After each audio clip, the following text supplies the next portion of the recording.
It was from the Cataclysm. I can illuminate the technological tree. This video is purely for entertainment and does not infringe on copyrights or laws. The rights to the novel and image belong to the original author. We do not claim ownership.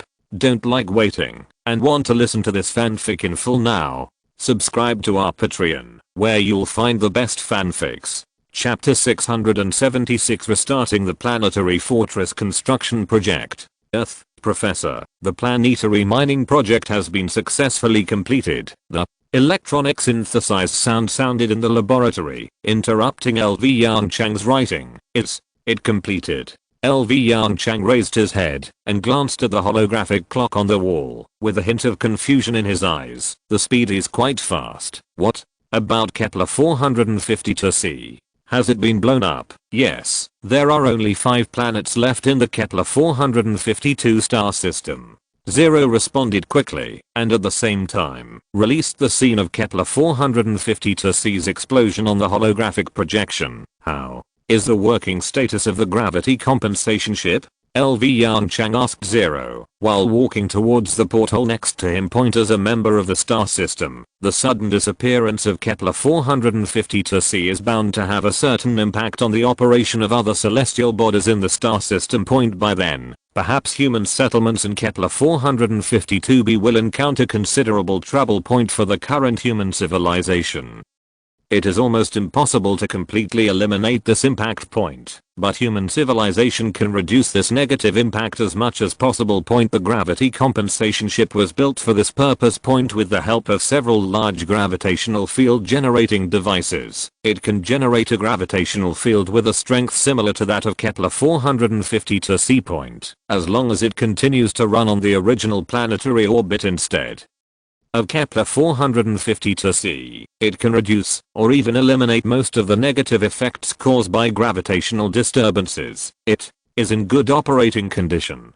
Zero's response came from behind. No abnormal celestial body movement in the star system has been detected so far. LV Yongchang nodded lightly, resting his hands on the windowsill of the porthole and looking at the direction where Kepler 452c was originally located. Point in the dark universe, there were sporadic red and purple lights. That was the light mixed with molten iron and high energy lasers. This was the last statement made by a planet that has existed for billions of years to the universe. Point, just as LV Yongchang stared blankly at the flickering lights, the electronic synthesized sound sounded again. Professor, Academician Wang Man sent a communication request.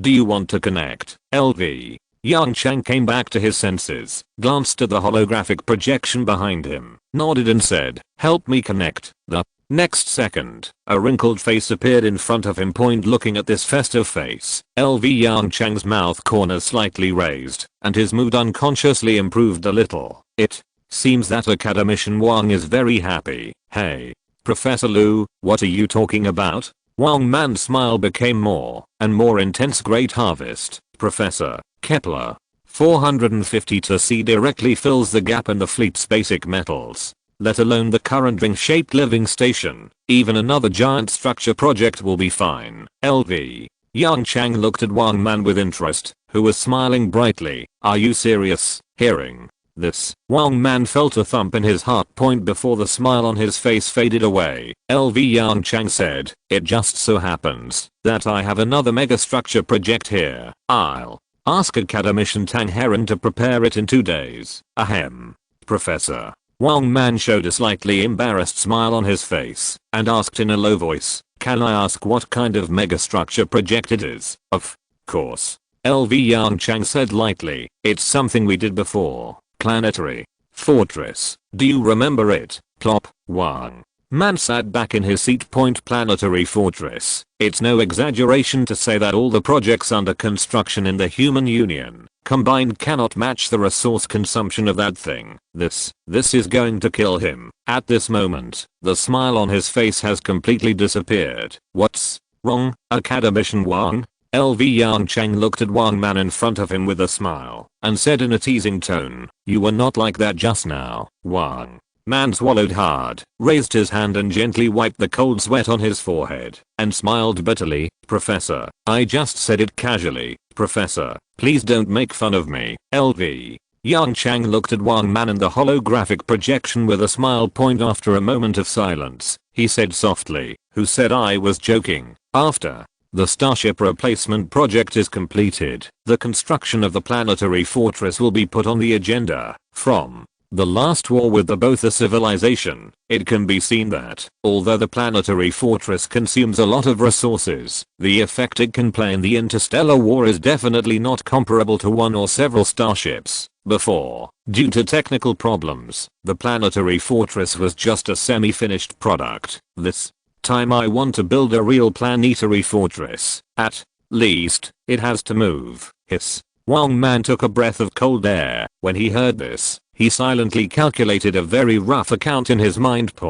In order to achieve the goal mentioned by Professor Liu, the planet must be equipped with a power system. This requires hollowing out the interior of the planet. It is definitely not enough to just hollow it out. At least various fixing and supporting devices must be installed inside. Otherwise the planetary fortress will become a hollow stone shell. If it breaks at the touch of a button on the battlefield, it will become a huge joke. Add to that the weapon system, the defense system. After finishing the calculation, Wang Man looked at LV Yongchang with a dead look on his face. "Professor, we don't have that many resources. If we don't have resources, we can just mine them on the spot." LV Yongchang looked at Wang Man in surprise. "You don't use such a useful resource mining method, and you just watch it." "No, that's not the problem." Wang Man's expression became more bitter. "In our star system, besides Kepler 452b, there is only one rocky planet left. According to the detection report, the mineral resources on this rocky planet are not rich. If we really want to mine it, it may be a losing business." LV Yongchang was more surprised when he heard this. "Who said it was in our star system?" Wang Man was slightly stunned, and a bit of confusion appeared on his face. "The curvature probe we sent out some time ago has successfully sent back a detection report." LV Yongchang smiled and transmitted a file to Wang Man on the other side of the camera. According to the detection report, in the star system 6.71 light years away from us, there are 3 iron planets and 2 rocky planets, and the metal mineral resources are quite rich, and the probe did not find any traces of the existence of alien civilizations. Wang Man suddenly realized. "Professor, do you mean to send a fleet to the surrounding star systems to mine?"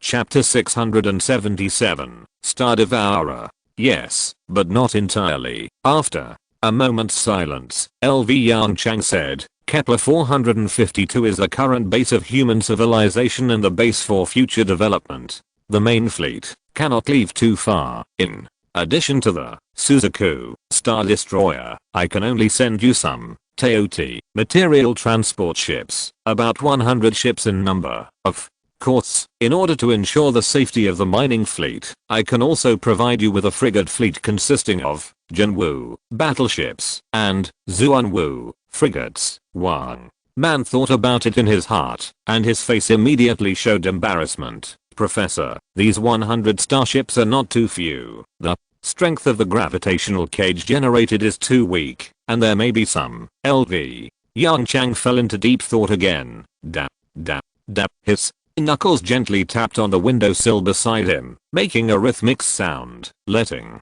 warships to mine resources is an emergency measure." Liu Yongchang frowned slightly. "This is not a long-term solution. I suggest you go find academician Tang Haring, Redesin, and manufacture a giant structure specifically for mining and smelting." Wang Man nodded thoughtfully. "Okay, I understand." One day later, a small shuttle drew a smooth arc, passed through the huge masses of hot molten iron in space, and headed towards Kepler 452b. In the shuttle sat 2 academicians, Wang Man and Tang Haring. "Old Wang, is what you said yesterday true?" Tang Haring, sitting in the shuttle seat, asked Wang Man carefully beside him. "Professor Liu really decided to restart the planetary fortress construction project." Wang Man set the route, turned his head, and glared at Tang Haring unhappily. "I'm talking to you. Tell me, how many times have you asked this question? If not 100, at least 50 times." Tang Hareng smiled awkwardly and scratched his head, saying with embarrassment, "I'm just worried." Okay, the planetary fortress can't be avoided. It will definitely fall on you." Wang Man waved his hand and said, "The most important thing now is the mining machinery." Seeing that Tang Herring was still smiling, Wang Man pondered for a moment and emphasized again, "Think it through. If the mining machinery is not powerful, you can't even think about building the planetary fortress. Where can I get so many resources for you?" As soon as the voice fell, the smile on Tang Herring's face disappeared instantly. Ahem. He cleared his throat and his expression became more serious. "Old Wang, you have found the right person for this matter. I thought about it when I saw the mining plan a few days ago. How can we let war-type starships go mining? This is a huge waste. Professor Liu is right. We should build a big guy dedicated to mining." As he spoke, Tang Herring became excited again. "When the time comes, we will send a mining machine to each star system around us. My goodness, can we use up all our resources?" Looking at Tang Herring, who was immersed in fantasy, Wang Man's mouth twitched slightly twice. "The small shuttle is very fast." During the chat, the shuttle came to a medium-sized command ship transformed from an engineering ship. This is the command center of the megastructure project and the office of academician Tang Herring.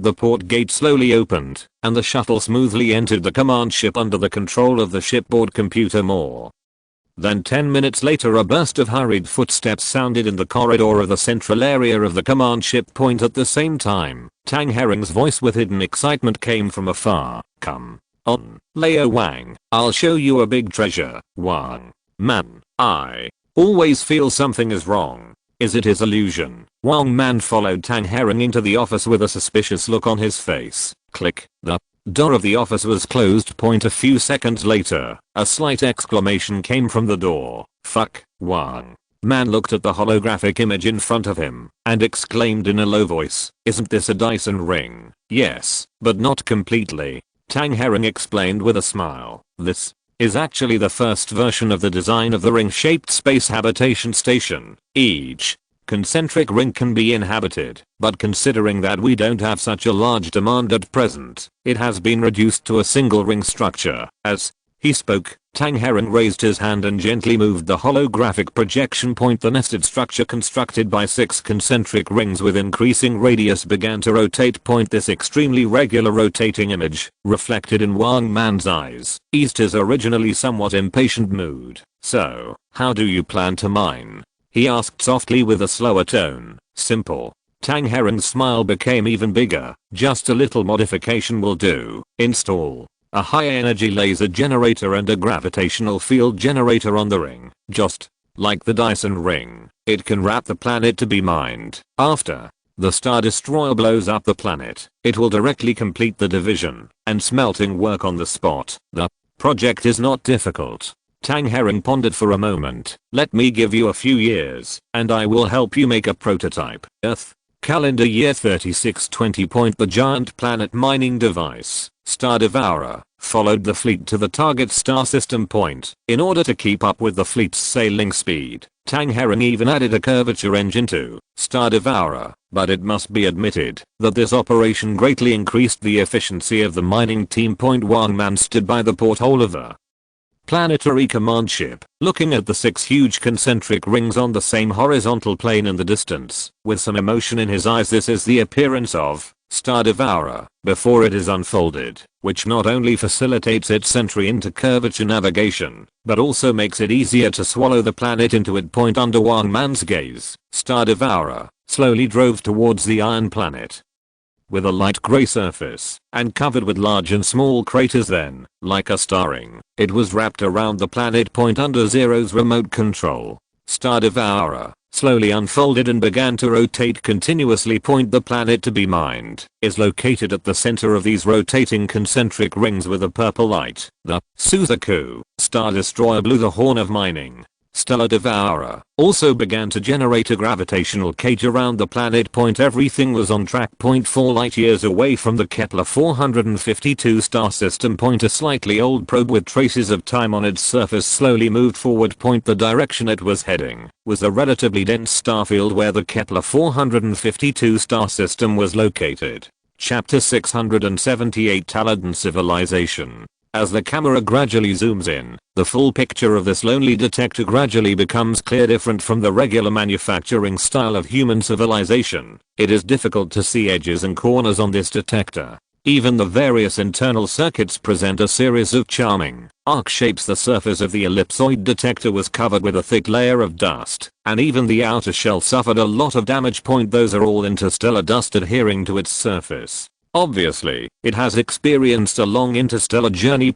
However, on the dusty detector, those oval lenses were extremely bright and clear, without any sign of being eroded by dust. Swish. Sure, a few wiper-like objects gently swept across the lens, taking away the dust that had just been stained on the lens. The detector seemed to have received some instructions, and the camera slowly adjusted its direction. Its target is the Kepler 452 star system 4 light years away. As it observes, quantum signals continue to be transmitted to distant places 10 light years away. At the edge of a small star system, a not so large fleet was parked. It can be seen from the shape of the ellipsoid structured starship that the lonely detector running alone in the vast universe was sent by this fleet. In the center of the fleet is an extremely large starship. Obviously, it is the flagship of this fleet. The ellipsoid flagship is outlined with arcs full of wonderful charm. It seems that in this civilization, arcs are synonymous with beauty. The arcs are combined with each other to form a huge and charming pattern.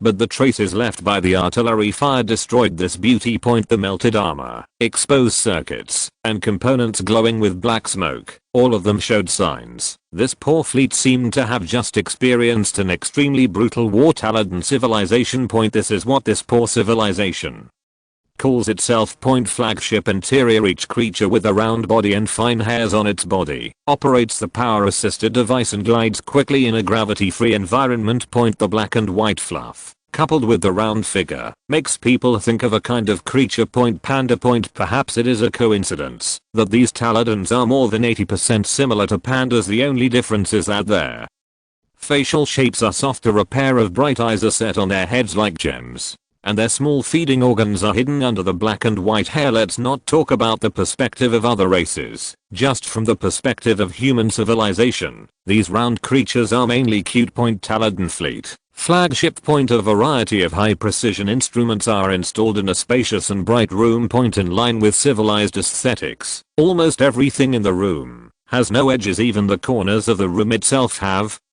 been processed into arc shapes, even though this will waste some precious space. This is the shipboard laboratory of the Taladan fleet. Its main task is to accept data returned by various detectors and perform corresponding calculations based on these data.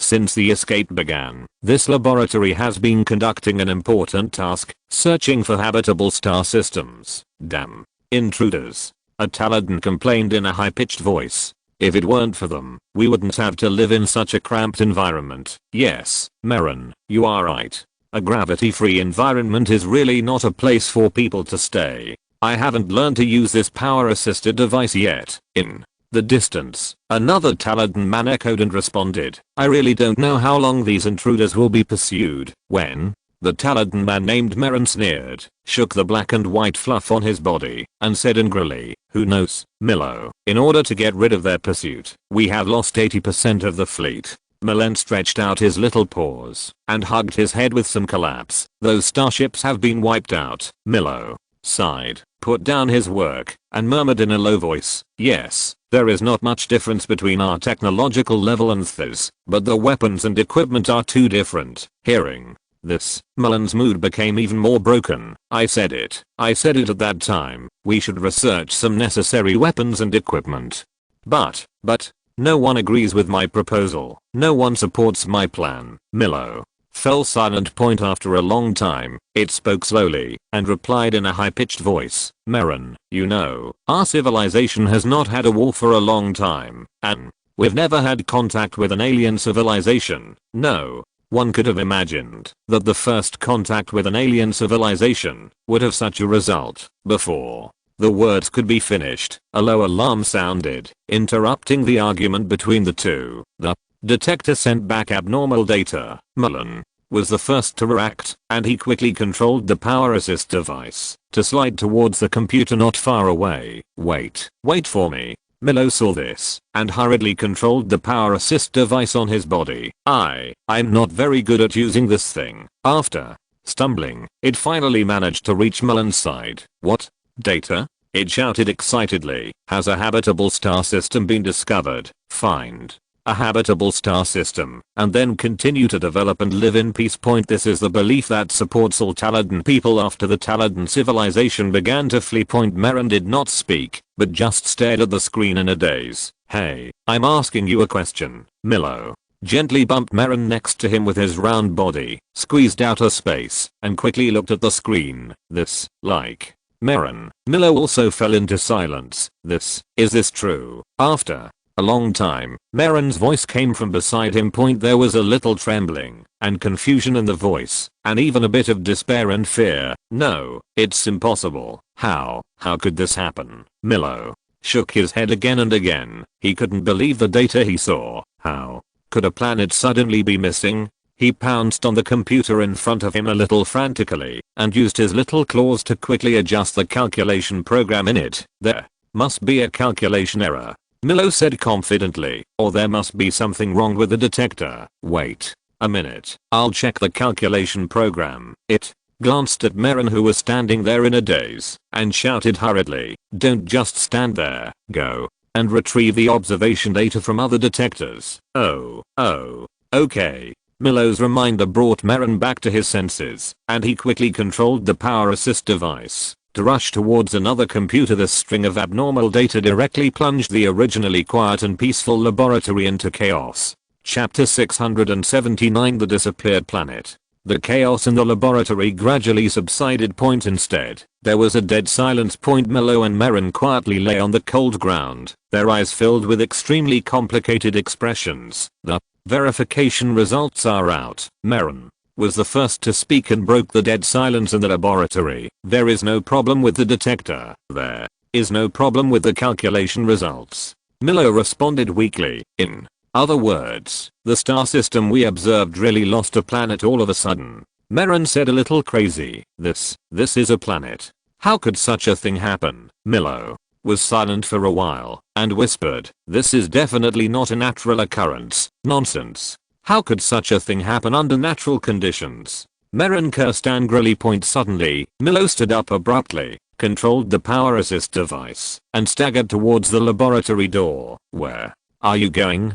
Merrin shouted loudly. Go and warn the leader. Milo's shout was full of anxiety and uneasiness. The fleet needs to change course immediately. Inside the command center, leader, a sharp and urgent chirping sound came from a distance, attracting the attention of a creature standing in the center of the command center. What happened? It asked the visitor in the same sharp voice. No, it's not good. While shouting in the mouth of the hurried Taladan, he was still frantically controlling the power assist device, trying to control his forward body. Bang. Obviously, it failed. Having lived in a gravity environment for a long time, it is not very good at controlling these power assist devices in a zero gravity environment. Under the action of inertia, the Taladan was thrown on the deck in front of the Taladan leader. The round body served as the best protective cushion point, but wrestling in a zero gravity environment is definitely a dangerous behavior. Seeing that it was about to fly away, the leader of Taladan quickly stretched out his small claws and grabbed the ball to his side. Turn on your stabilizer, Milo, the leader of Taladan said with a headache. Fortunately you are just a scientist, otherwise, it couldn't even imagine the scene of the commander falling headfirst on the deck on the battlefield. That scene was really unbearable to watch. Thank you, respected Lord Alden. Milo, who turned on the stabilizer, stood steadily on the deck. He saluted the leader of Taladan in front of him and respectfully expressed his gratitude. Okay, don't worry about these etiquettes at this time. Leader Alden interrupted Milo's action and asked directly, what happened? Have those damn invaders caught up again? Damn It. As he said this, he waved his short claws fiercely. The size of our fleet has been reduced by 80%. We're going to die anyway, so why not fight them? No, it's not the invaders. Miller waved his claws repeatedly and denied. It was the detector we sent that found an abnormal situation. Detector? Alden's eyes revealed a trace of doubt. What detector? Have you forgotten? When we were escaping, we sent hundreds of detectors to the target starfield. Miller reminded in a shrill voice. These detectors can help us explore the conditions of various star systems in advance. Alden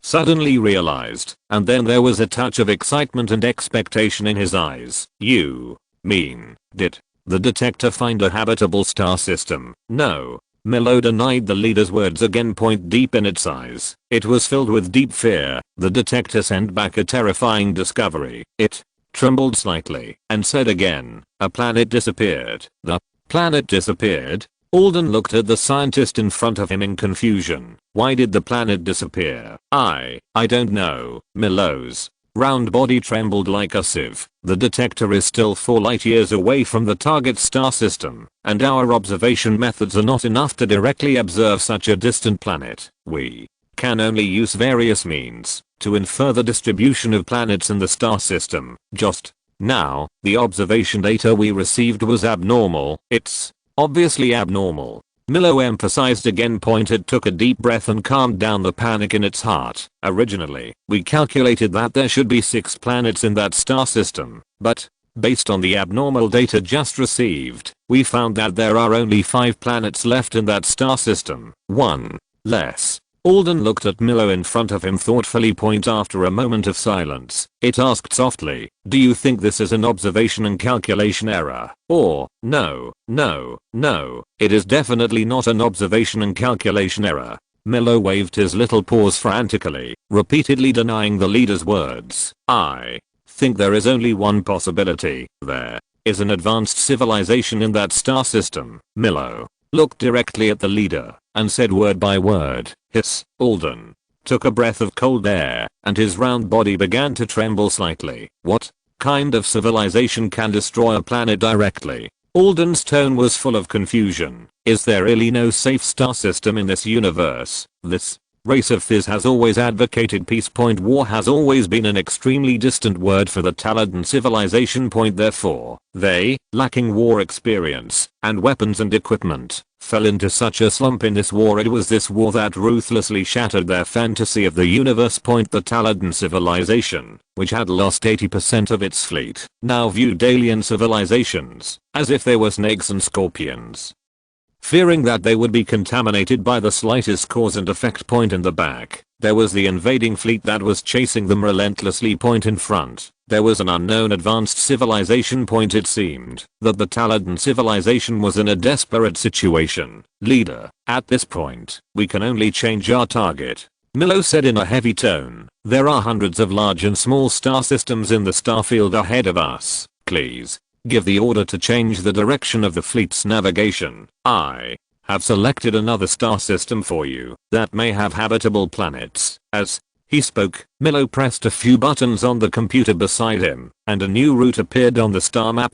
Leader Alden was silent for a while. Then he sighed deeply. Send the order. Change the direction of the fleet. Chapter 680 Tachyon Communication Experiment. Kepler 452 Star System. When Star Devourer arrived at the target star system and successfully mined 2 iron planets, a message came from the Earth laboratory and spread to the entire fleet at lightning speed. The Tachyon information transmission experiment is about to be officially launched. Due to its own special properties, the entire research project has been in trouble more than once. The control of superluminal particles once exceeded the technological level of mankind. The key progress of the entire experiment was achieved by LV Yongchang as expected. In the process of repeated experiments, he discovered a magical and crucial phenomenon.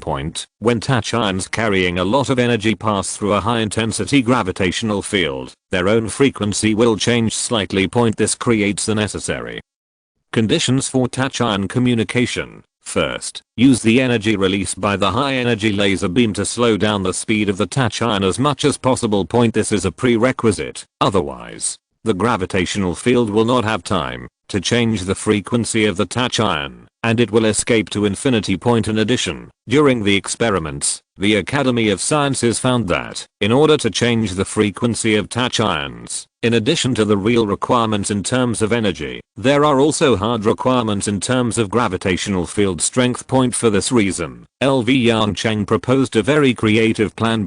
Control the two macro black holes to rotate with each other to create a sufficiently strong macrogravitational field. Then, by controlling the macro black holes, the slight changes in the gravitational field can be manipulated to affect the frequency of the slow tachyons themselves. This is an extremely bold idea and an extremely dangerous idea. Therefore, when the plan was first proposed, most of the academicians in the laboratory expressed opposition. After all, the risk factor of controlling a single macro black hole is already very high, and the risk level of two macro black holes cannot be simply estimated by 1 + 1 = 2.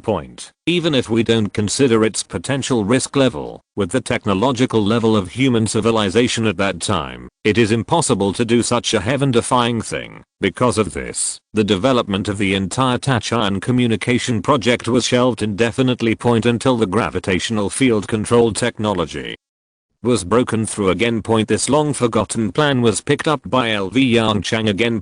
After the success of the first double black hole system control experiment, the research and development of the tachyon communication project was reborn and moved forward at a very fast speed. Until today. The first tachyon communication device in human history was successfully launched. LV Yongchang stood in the laboratory with a serious look, looking deeply at the constantly fluctuating data and information in the holographic projection. "Are the test results out?" he asked in a deep voice. "The third pre-startup test has been completed, and no abnormal conditions have been found." Fang Zhu swallowed his saliva and responded nervously. After speaking, he even raised his hand and gently wiped the cold sweat from his forehead. It seemed that the huge and unprepossessing device in the holographic projection was some kind of evil thing. Seeing this, LV Yongchang couldn't help but chuckle. "Why are you so nervous? Is this thing so scary?" Hearing this, Fang Zhu smiled bitterly. "Professor, are you kidding? When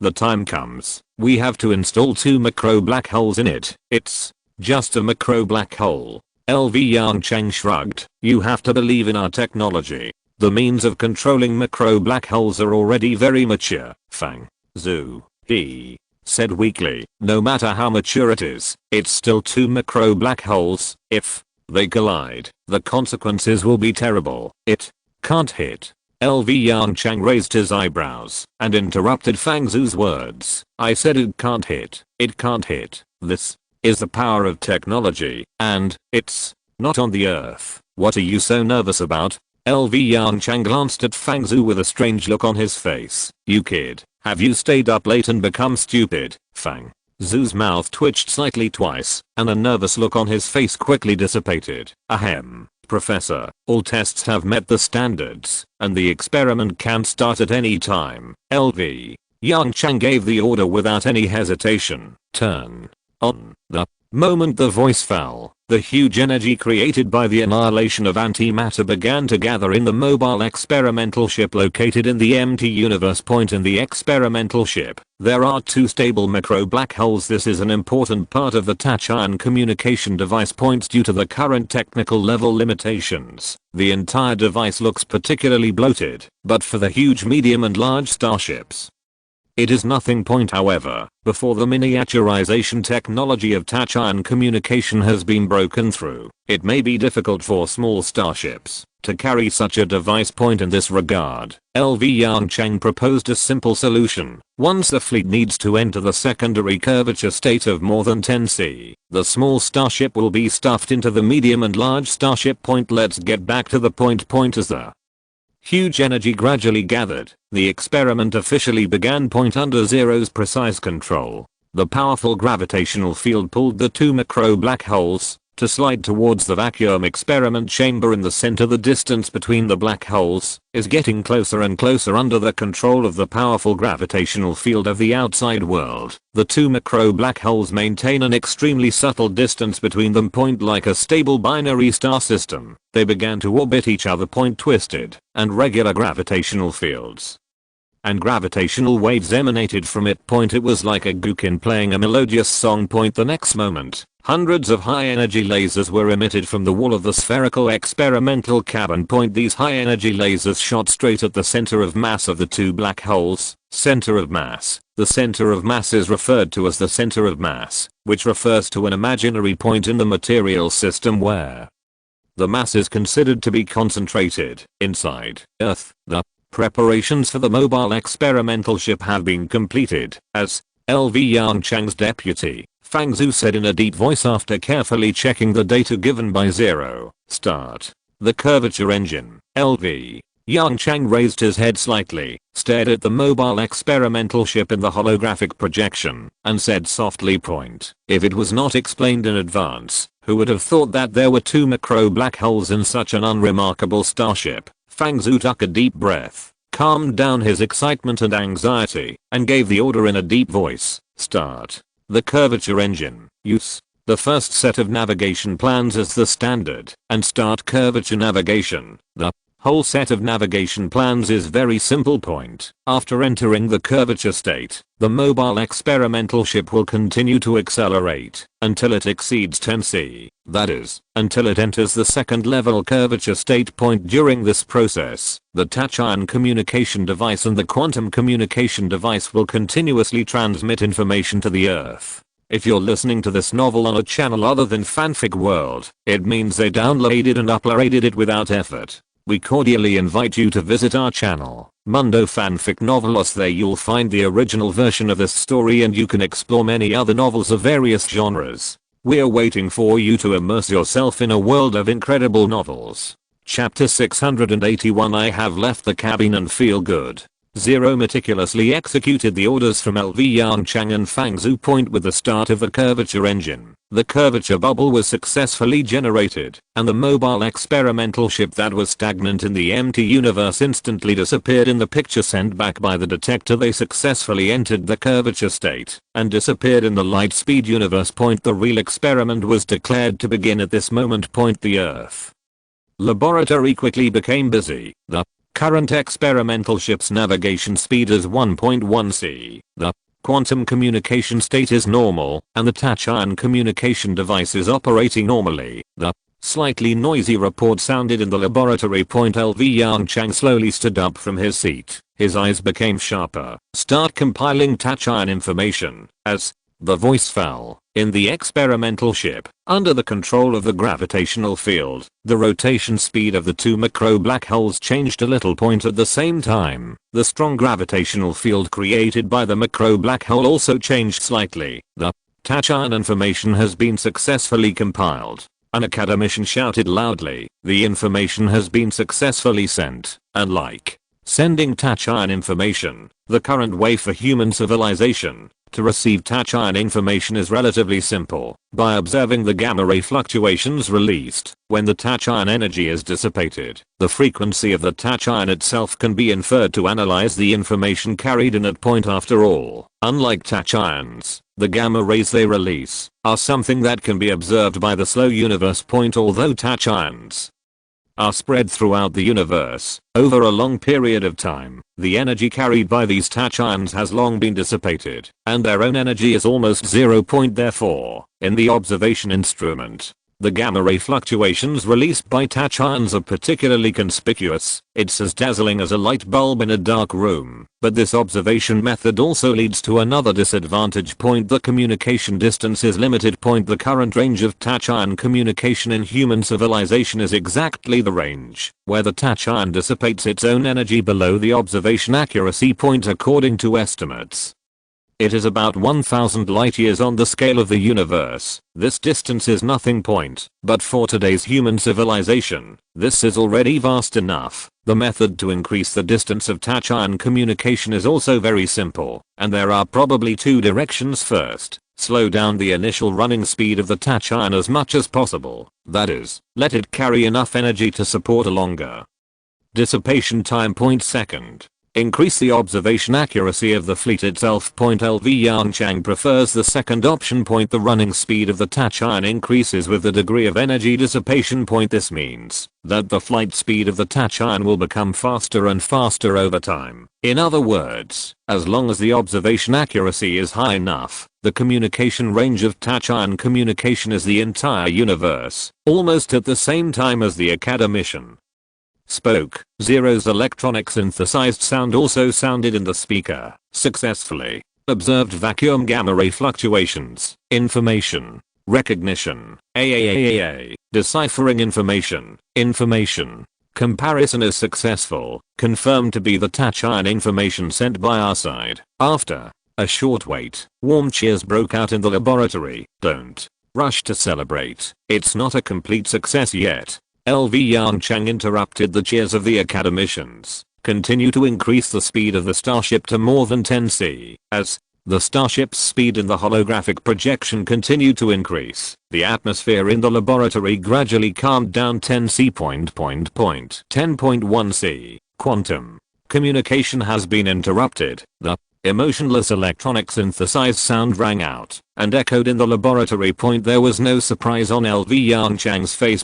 This situation was already expected by him, and he had made corresponding arrangements. When the experimental ship entered the second level curvature state, the experiment would also be maintained by the shipboard computer. After all, humans have only built one tachyon communication device at present. After the quantum communication fails, the communication becomes one-way. As time passed, the atmosphere in the laboratory gradually became anxious. Successfully received tachyon information. The electronic synthesized sound once again broke the extremely anxious atmosphere. Information content. Current navigation speed 20 c. I have left the cabin, feeling good. Looking at the line of text in the holographic projection, LV Yongchang was stunned. This scene, even if placed in the entire human history, is quite explosive. Who put this information in? Ahem. Professor, it's me. Hebelin, who was not far away, smiled and raised his right hand. I was thinking about livening up the atmosphere. LV Yongchang took a deep breath and calmed down his inner desire to complain. It's very good. Don't put it in the future. In any case, the success of the tachyon communication experiment means that the fleet strength of human civilization has risen to a huge level. Therefore, when LV Yongchang complained, he still had a thick smile on his face. In the laboratory, celebrations rang out again. Earth calendar year 3625. After experiencing several interruptions in quantum long-distance communication, LV Yongchang deeply realized a problem. The project of miniaturizing tachyon communication devices must be put on the agenda as soon as possible. Small starships and probes are important components of the fleet and must not become the fleet's shortcomings. Under his leadership, the Academy of Sciences spent several years and successfully broke through this technical barrier. So far,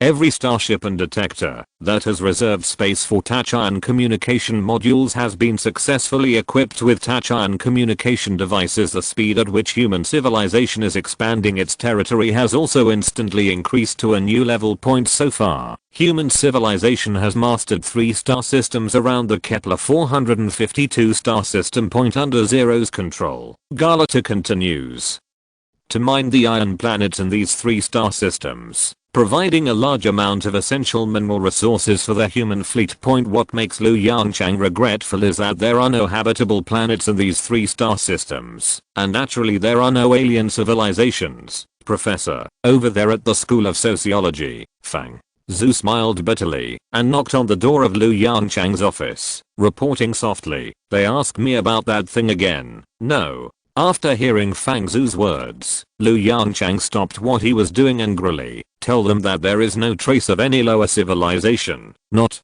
to mention civilization. The fleet didn't even see a bug. Oh, by the way, Lu Yongchang seemed to have remembered something. Well, some single-celled organisms were discovered on a planet. Ask the School of Sociology if they are interested in those things. Fang Zhu laughed sarcastically and did not answer. It's weird.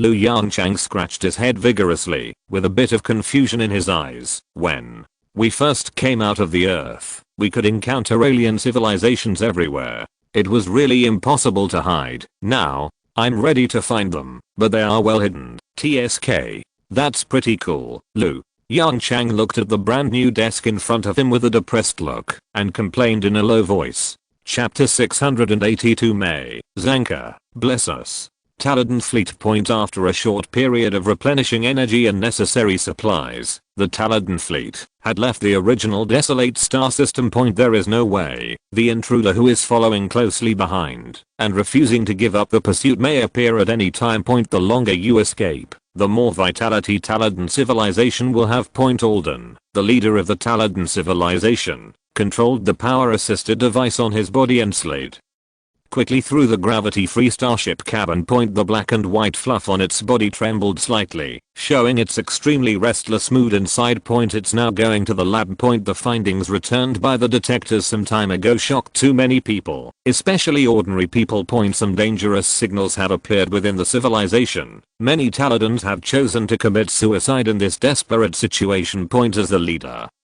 on the one hand, it needs to appease these people with extreme emotions. On the other hand, it needs to go to the laboratory to appease the scientists. And at the same time, it needs to understand the status of the new target. Hello, Chief. His Excellency Alden. Hello to you. During the taxiing process, it met many ship crew members. These black and white dumplings pay respect to it in the air. It deserves it. Point. After all, if it had not been able to withstand all the pressure and carry out the escape plan, let alone Taladan civilization, even the existence of these shabby starships would be a big question mark. Point. The intruder's madness was deeply ingrained in its marrow. Point. Every time he thinks of the war scenes in the past, the fur on his body will tremble continuously. Point. Looking at the laboratory door that was slowly opening in front of it, it skillfully controlled the power assist device and slowed down. The airflow behind it gradually slowed down, and at the same time a strong airflow was released in front of it. Point. Through the opening of the door, it saw the two familiar scientists, Milo and Marin. Point. It was they who discovered that crucial warning that prevented Taladan civilization from being destroyed. Point. Alden's eyes gradually moved away from Milo and looked at Marin on the other side. Point. There was a trace of confusion deep in its eyes. Maybe I really made the wrong decision at that time. Weapons and equipment seemed to be an indispensable part of an interstellar civilization. Point. If Milan's suggestion had been adopted at that time, perhaps the Taladan civilization would not be where it is today. Thinking of this, it sighed softly, and its furry body trembled slightly again. Point. After sliding through the laboratory door, Alden used the power assist device to adjust his posture, and then turned on the stabilizing device. Point. A not too strong magnetic force came from underneath it, pulling its body back to the deck. Leader, Milo, was the first to discover Alden's arrival. Point. It controlled the power assist device, stumbled away from the computer in front of it, and ran towards Milo. Point. Looking at the swaying trajectory, Alden's big eyes twitched twice. How long has it been? Haven't you learned this yet? Bang. Point. In response, there was a dull loud noise. The power of the stabilizing device was too great, and Milo was directly dragged to the deck. Point. Fortunately, the ball-shaped body can absorb most of the impact. This small blow is nothing to the Taladans. Milo struggled to turn down the power of the stabilizing device while awkwardly standing up from the deck. Chief, you know, I'm not good at this thing. Another black and white dumpling landed lightly next to Milo. Hello, Mr. Alden. Marin. Alden gestured to the visitor. I'm here to understand the situation of the new star system. You should be aware that, since the last incident was exposed, there has been a lot of chaos within civilization. If I hadn't announced the fleet's latest escape target in time, I guess by now, as he spoke, Alden moved his body helplessly. Chief, Milo, who stood firm, responded first. Based on our observations during this period, there is a high probability that there will be more than 10 planets in the new star system. The probability of a habitable planet among them is about 30%. 30%? Is that low? Alden looked a little gloomy and murmured softly, it's not low. Mullen also said, there were only 6 planets in the last target galaxy. No, there are 5 planets now. The probability of habitable planets there is even lower. Yes, is that so? After hearing this, Alden's expression softened a lot. How far away are we from it? 9.37 light years, leader. Mullen replied without hesitation. According to the current sailing speed of the fleet, it should take another 50 years to reach the destination. Alden was lost in thought. 50 years, this time is not long for the Taladan people. Their average lifespan is about 500 years, and 50 years is just a blink of an eye. Only how long can the fleet's supplies last? The laboratory fell into silence again. About 0.80 years. Milo replied with great difficulty. The last star system was too desolate, and our stop time was too short, so, hey. Alden sighed deeply, walked back and forth in the laboratory with his short legs that were almost hidden in the down. 80 years. I hope it will be enough. As it spoke, it stopped its steps, turned its body towards the graceful arcs on the wall, and whispered softly, May, Zanka, bless us. Milo and Merrin looked at each other, and they both saw the surprise in each other's eyes. Since the prosperity of science and technology, Taladan has become an interstellar civilization. The previous totem belief, Zanka, has become a decoration point. But today, when Taladan civilization is in such a crisis, Alden still puts his hope on the illusory Zanka. After a moment of silence, Milo and Merrin slowly closed their eyes and chanted devoutly, May, Zanka, bless Taladan civilization. Before the voice fell, a dull alarm sounded from the computer in the distance, quickly filling the entire laboratory. What's going on? Alden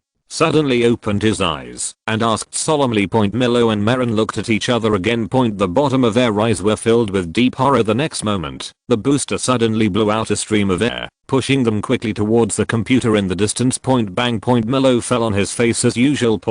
But at this moment, it no longer cared about these insignificant things. It rolled over, stood up quickly from the deck, stretched out its short claws, and pressed a few times on the computer in front of it. Chapter 683, Desperate Situation. The moment he saw the words on the screen, Milo's originally docile fur instantly stood up, like a hedgehog with its hair blown up. Milo's originally round body also became bigger. No, it's impossible. This is impossible. Milo's eyes were blank, and he whispered softly. Marin, who was standing by, saw this and felt nervous. He hurried forward to squeeze Milo, who was in a daze, and looked at the not so big screen. Like Milo, Merrin was also blown up, too. The performance of the two scientists directly sounded the highest alarm in the leader Alden's heart. He quickly moved his short legs and came to them, and also cast his eyes on the screen. I don't understand. Looking at the dense data and lines on the screen, Alden felt a deep sense of powerlessness and confusion. What? It pulled Merrin hard and asked loudly. Merrin, who had recovered a little, swallowed hard and murmured in horror, 2 planets are missing. Before Alden could react, Milo beside him let out a shrill scream. It's the same as last time. 2 planets are missing in the new star system. Zanka, have you really abandoned us? Milo collapsed on the cold deck and shouted in despair from the words of the two. Alden gradually understood the truth of the matter. It was silent for a long time, then stretched out its claws and pulled up the 2 balls that were lying limp on the ground. Find the next star system. Alden's eyes were full of bloodshot, and he said a little manically, didn't you say that there are hundreds of star systems in this starfield? I don't believe that there is no safe star system. Before that damn invader catches up, we should hurry up. The dull alarm sounded again, interrupting Alden's words, but this time, the dull panic-inducing alarm sounded not in the laboratory, but in the entire flagship. Alden, who controlled the power assist device to quickly glide to the command center, looked at the crew beside him with a very solemn expression. Beside him, Merrin dragged a furry ball and landed steadily on the deck. Thank you, Milo, who landed smoothly, quickly expressed his gratitude to his companions. Leader, an unknown fleet, was found behind the right side of the fleet. Based on the size and speed of the fleet, it can be basically determined that it is a pursuit fleet sent by the invaders. The crew said solemnly, the fleet has begun to accelerate, but this will consume a lot of extra energy, and our current energy reserves may not be able to support us to reach the new destination. Alden's eyes became more and more gloomy. Change the escape destination again. 2 more planets disappeared at the previous destination. Good fortune never comes alone, and misfortune never comes alone. This continuous bad news is a little difficult for anyone to accept, especially during this high pressure escape, in the vast universe, without any support, and even when supplies were used up, everyone's emotions were like a taut string. If you are not careful, the string will break. For the Taladins who have always lived on their home planet and advocate peace, this mental blow is even more fatal. They have never experienced such a high pressure environment, nor do they have a plan to deal with it. Zanka. As expected, a crew member wailed, "Save your poor people." The wailing of this crew member, like the fuse of explosives, instantly ignited the negative emotions in the hearts of all the crew members. "Leader, let's turn around and fight them." Another crew member, with red eyes, shouted like crazy, "We have no way to survive. Why don't we?" "Nonsense." Alden shouted, "Everyone, be quiet. We haven't reached the real desperate situation yet. Cheer up, please. Believe me, I was able to lead everyone to escape last time. This time, I can also lead our civilization to survive." Leader. Alden's shout temporarily stabilized the morale of the army. The voices of crying and shouting in the command center quickly decreased. "Milo, you go to choose the next target star system for the fleet." Alden gave the order in a deep voice without any hesitation. "Malin, estimate the fuel situation of the fleet after acceleration, and assist Milo in selecting star systems according to the navigation range." "Yes, Milo." And Malin responded in unison. 4.2 light years away from the Kepler 452 star system. A spherical probe quickly crossed the empty universe at a speed of 0.5 c. The antimatter engine behind it is working at full capacity, spewing out extremely strong gamma rays. It is part of the human civilization's circumstellar system warning network. At present, with the efforts of human civilization, this warning network has been laid out to the area 5 light years outside the star system. Such a wide range is destined to have a low warning density. A detector is often responsible for the detection and warning of a large area. As usual, this billiard ball shaped detector performs its detection mission according to the planned route. This should have been a dull and boring thing. At least, it has been like this in the past 6 months. Ding. Ding ding. The sensor sent a message. It seems that something was discovered in this empty universe. The computer in the detector quickly analyzed and verified the information. In a very short time, the computer completed the processing and rating of the information.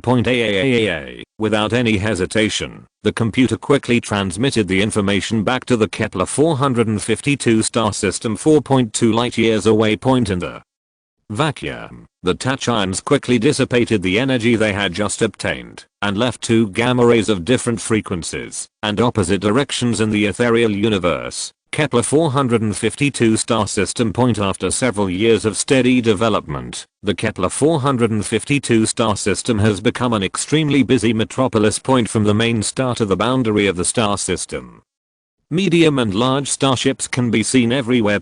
Machinery has become the main theme of this star system. The tachyons from afar passed through this area at a very high speed, leaving behind 2 distinctive gamma rays, and then flew to infinity at a higher speed. The tachyon information receiving point set up near Kepler 452c quickly captured these 2 special gamma rays. Information processing and translation took almost no time. This information from 4.2 light years away appeared in zero sight in just a few milliseconds. Its priority continued to rise and quickly overshadowed all the tasks currently being performed in the fleet. The next moment, an extremely harsh alarm sounded in the earth.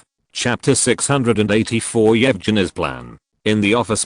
As the piercing alarm sounded, the holographic projection in front of LV Yongchang also turned blood red. At the same time, a message with the highest priority directly covered all the information and popped up in front of him. "Professor, an unidentified flying object was found 4.2 light years away. Preliminary judgment shows that the possibility that the flying object is a probe of an alien civilization has reached 99%. At the same time, an image from 4.2 light years away appeared in front of him. 4.2 light years. This Familiar distance caused a ripple in LV Yongchang's heart point at that time. The distance between the Earth and the Proxima Galaxy was exactly 4.2 light years. The natural barrier at that time has now become a small ravine at the doorstep point. This can't help but make LV Yongchang feel countless emotions looking at the slightly worn out ellipsoid detector in the holographic projection. He raised his eyebrows slightly and put down the work in his hands directly. This is looking at the extremely familiar engine style behind the ellipsoid detector. The joy in LV Yongchang's eyes instantly became rich. Hall thruster. What's its flight speed? LV Yongchang asked Ling in a slightly hurried tone. The current cruising speed is 0.35 c. LV Yongchang stood up from his seat suddenly and rubbed his hands excitedly. The cruising speed is very standard. It should be a detector sent by a second level or third level civilization. Yongchang. Fang Zhu's shout came from outside the office. Point swish point. The door of the office suddenly opened. Point Fang Zhu rushed into the office with an anxious look on his face and shouted loudly, Yongchang, did you see it? I've waited for it. I finally waited for it. Just now, the sociology department has sent me a message asking me when. Wait a minute. LV Yongchang interrupted Fang Zhu's words. Don't be too happy. Have you forgotten the lesson at that time? You mean this detector may be a smoke bomb thrown by a higher civilization? Fang Zhu's excited expression gradually subsided, and he asked in a low voice, or bait? Lu Yongchang said softly, the original star pirate civilization, the latter civilization, did this. So, what you mean is, Lu Yongchang put his hands behind his back and paced back and forth in the office with a bit of contemplation in his eyes. Prepare for battle. Lu Yongchang's eyes flashed and he made a decision. Using such a backward probe as bait, the civilization behind it can't be that strong. Even if there is a level 5 civilization behind it, today's humans can touch it. While speaking, Lu Yongchang boarded the robotic arm robot with the help of the robotic arm, and then he waved to Fang Zhu and said, let's go. Follow me to the command center. Earth command center. In the huge holographic projection, the old ellipsoid probe still maintained its own route and sailed forward silently. Point from time to time, a device similar to a wiper would gently sweep near several lenses, taking away some interstellar dust attached to it. Point behind it to the right, a ball-shaped probe was quietly following it like a ghost, waiting for the capture order from the command center. This quiet and peaceful scene formed a sharp contrast with the tense and anxious atmosphere in the command center of Earth. Strange, has it not discovered our probe yet? Bilin frowned and murmured in a low voice, why can it maintain its own route so calmly? Is it really a bait thrown by an advanced civilization? Bilin's words caused a slight commotion. Point Lu Yongchang raised his eyebrows and explained softly, currently our detector is in silent mode, and we are also communicating with it through touch ion communication. If the other party is really a level 2 or level 3 civilization, at this distance, it really can't find our detector. Bilin's mouth twitched slightly. Then, what if it's a bait? Then we'll be in big trouble. Fang Zhu took over the conversation. It proves that the advanced civilization behind it is not afraid of us at all. I'm afraid only advanced civilizations at level 6 or above have such confidence. No, it makes sense. Academician Lin Zile of the sociology branch interrupted. A level 6 civilization should not use such petty means, just like we can't use an ant as bait. The gap between the two is too big. LV Yongchang nodded, expressing his agreement with Academician Lin Zile's words. Therefore, I'm more inclined to believe that the other party is really a low-level civilization. The key issue now is how we should use this detector to lock the location of the other civilization. The question raised by Lu Yongchang caused heated debate. Some academicians believe that we should establish a connection with the other party, gain the other party's trust, and then take it step by step. Most academicians of the sociology branch hold this idea. After all, if this plan succeeds, humans may soon have a truly subordinate civilization. Nus civilization, the human fleet, has not found a suitable planet to serve as their habitat. As of now, the entire NUS civilization still has only one small tree living in the laboratory, so it is not a truly subordinate civilization. Point of course, this plan was opposed by many people. It is too time consuming and there are too many variables. In short, under the opposition of most academicians, this proposal was the first to be rejected. The plan that survived to the end was proposed by academician Yevgeny Lv. Yongchang looked at the extremely simple and crude plan in front of him, and his mouth twitched suddenly. He carefully checked the other proposals and finally sighed deeply. Let's take this plan. 0. Start executing. As Lv Yongchang's order was issued, the undercurrent began to surge slowly in the calm universe 4.2 light years away. The two ball-shaped detectors in the adjacent area quickly entered the curvature navigation state and flew towards the destination point. Considering the close distance between the two sides, the curvature navigation rate was maintained at 1.01 c. When the other two spherical detectors were about to reach the target, the spherical detector that had been following the ellipsoid detector also entered the curvature navigation state. In this way, the three spherical detectors disappeared in the visible universe. Only the remaining ripples in space-time can prove their existence. This is one of the key points of academician Yevgeny's plan, with the characteristics of curvature navigation.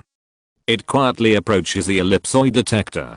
Chapter 685. Enemy ship coordinates have been successfully analyzed. For the detectors of level 2 or level 3 civilizations, this is already a dimensionality reduction attack. After all, they have no way to observe the aircraft entering the curvature state. The speed of 1.01 c is not fast, but at this scale, it is already extremely fast. Therefore, this plan is very challenging for Zero's ability. Fortunately, as a strong artificial intelligence, Zero has never failed human expectations. Just a few seconds after the three detectors disappeared one after another, under Zero's control, they all appeared next to the stupid ellipsoid detector under the action of the antimatter engine. The three spherical detectors easily maintained a relatively static state with the ellipsoid detector at the same time as an electromagnetic wave message with a dictionary was sent out.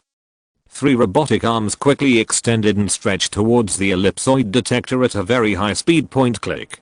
Click, click, the robotic arm violently smashed the outer armor of the ellipsoid detector and injected a large number of silver-white nanorobots into it. Under Zero's control, these nanorobots quickly dispersed and invaded various interfaces in the circuit board. The moment the connection was successfully established, Zero's huge computing power surged up like a tsunami, shattering all the defenses of the other civilization at lightning speed. The control permission of the detector has been successfully seized. The enemy's quantum communication mother machine is being reversed, as the stiff electronic synthesized sound rang in the command center. Lv Yongchang also breathed a sigh of relief. From the appearance of the three-ball detector to the completion of the permission seizure, the cumulative time was only a few seconds, but Lv Yongchang still saw some problems in it. The extension and invasion of the robotic arm consumes too much time. We need a more efficient way. Lv Yongchang turned his head to look at academician Ko Liang-K beside him and said softly, "This research is left to you,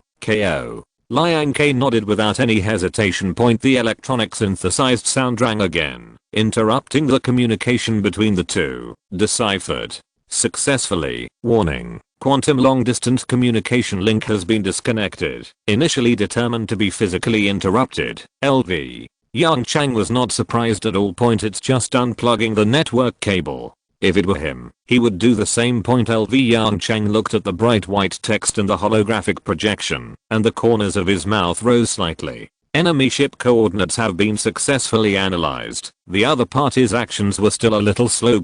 Zero still obtained some of the most critical information, such as the enemy ship coordinates. For example, the level of civilization. The next moment, a huge and detailed star map was instantly unfolded, and a red dot was quickly marked on the star map by 9.16 light years. Level 3 civilization?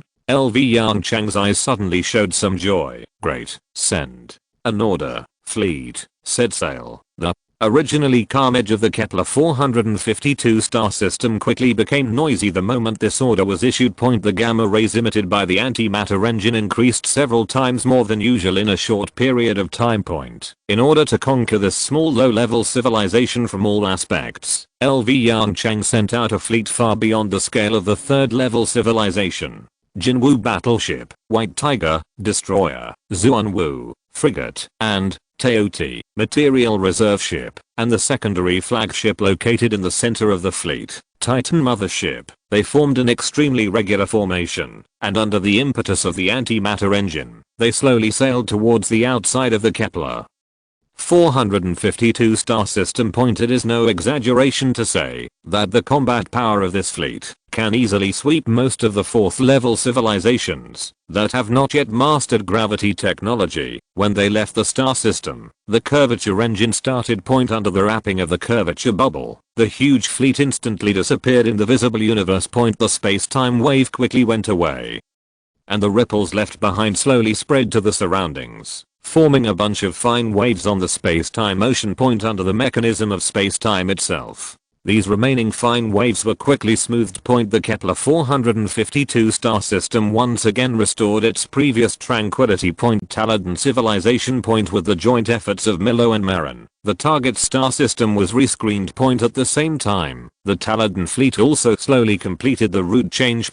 This operation not only consumed a lot of energy, but also allowed the chasing fleet behind to close the distance. Leader, according to previous observation data, their maximum speed is only 0.25 c. Milo's fur shook slightly, showing his complex emotions, and the average speed of our fleet is about 0.3 c, and the maximum speed can even reach 0.4 c. In time, we will definitely escape this pursuit and find a star system suitable for survival again. Milo's words slightly soothed the fragile emotions of the crew. Leader Marin moved his short legs and walked to Milo with some difficulty and said to Alden, "The star system we chose this time is 7.36 light years away from us. Although the distance is close, there are only 2 planets in that star system, and the possibility of habitable planets is greatly reduced. We may need to be prepared for long-term wandering." Hearing this, Alden glanced at the computer screen in the distance with a complicated expression, and then sighed deeply. It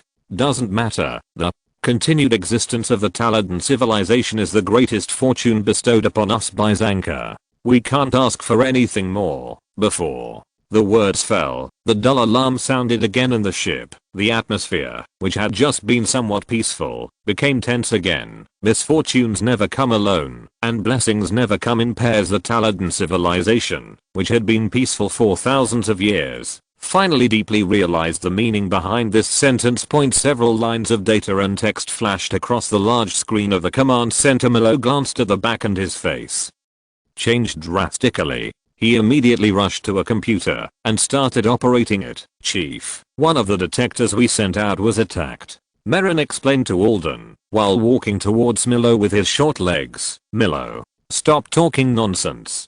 The system has detected electromagnetic wave information from an unknown civilization." Milo's shout echoed in the command center. "It comes with dictionary information. The recognition level has reached, like, the information classification of human civilization. Terridan civilization advocate SARX 5A corresponds to 5, which means that the information is encrypted in the language of this civilization.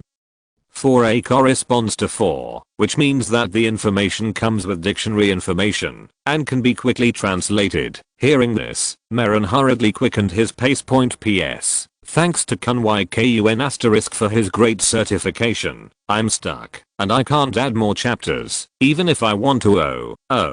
Chapter 686 Provocation and Declaration of War. Under Mullen's operation, the shipboard computer began to quickly analyze the dictionary information and electromagnetic wave information. The last video data from the detector also completed the analysis work and began to play on the large screen of the command center. The dark, cold, but familiar universe appeared in front of all the Taladans. The picture on the screen was so quiet and peaceful, without any sign of being attacked. This, Alden frowned, reached out to pause the image, and murmured in a confused expression, "Where is the enemy?" "Not sure." The Crew members' faces were also full of doubts. One of the crew members even operated the computer in front of him and carefully read the various data before the detector was attacked. The result is imaginable.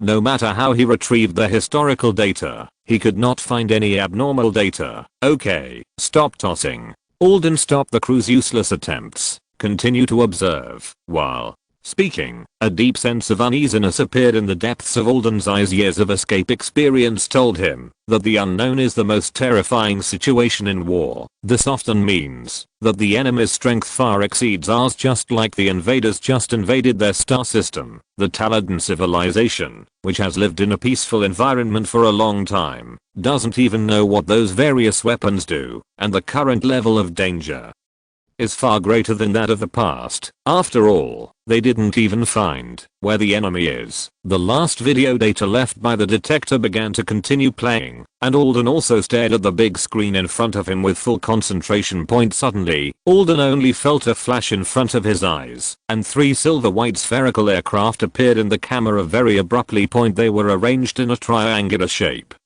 surrounding the detector and kept flying side by side with the detector, relatively still. A loud "Allo!" exclamation came from the side. How did they appear? Why didn't the detector find its flight trajectory? Zanka. What the hell is this? Alden's face sank slightly. As the leader, he couldn't show too much personal emotion. It suppressed its fear and panic and carefully looked at the frozen images on the screen. It was very close, and it could clearly observe the lines on the surface of these spherical aircraft. Although the overall shape of the aircraft was spherical, the lines on its surface were basically square with sharp edges and corners. This alone made it feel a lot more uneasy. In the culture of the Taladan civilization, squares and corners have no aesthetic sense. In the past ignorant era, corners were even regarded as symbols of evil. As expected, the picture on the screen confirmed its strong sense of uneasiness. 3 silver white spherical aircrafts have long mechanical arms extending from their sides. From the appearance, the main part of the mechanical arm is very slender, which gives it a feeling that these mechanical arms are very fragile.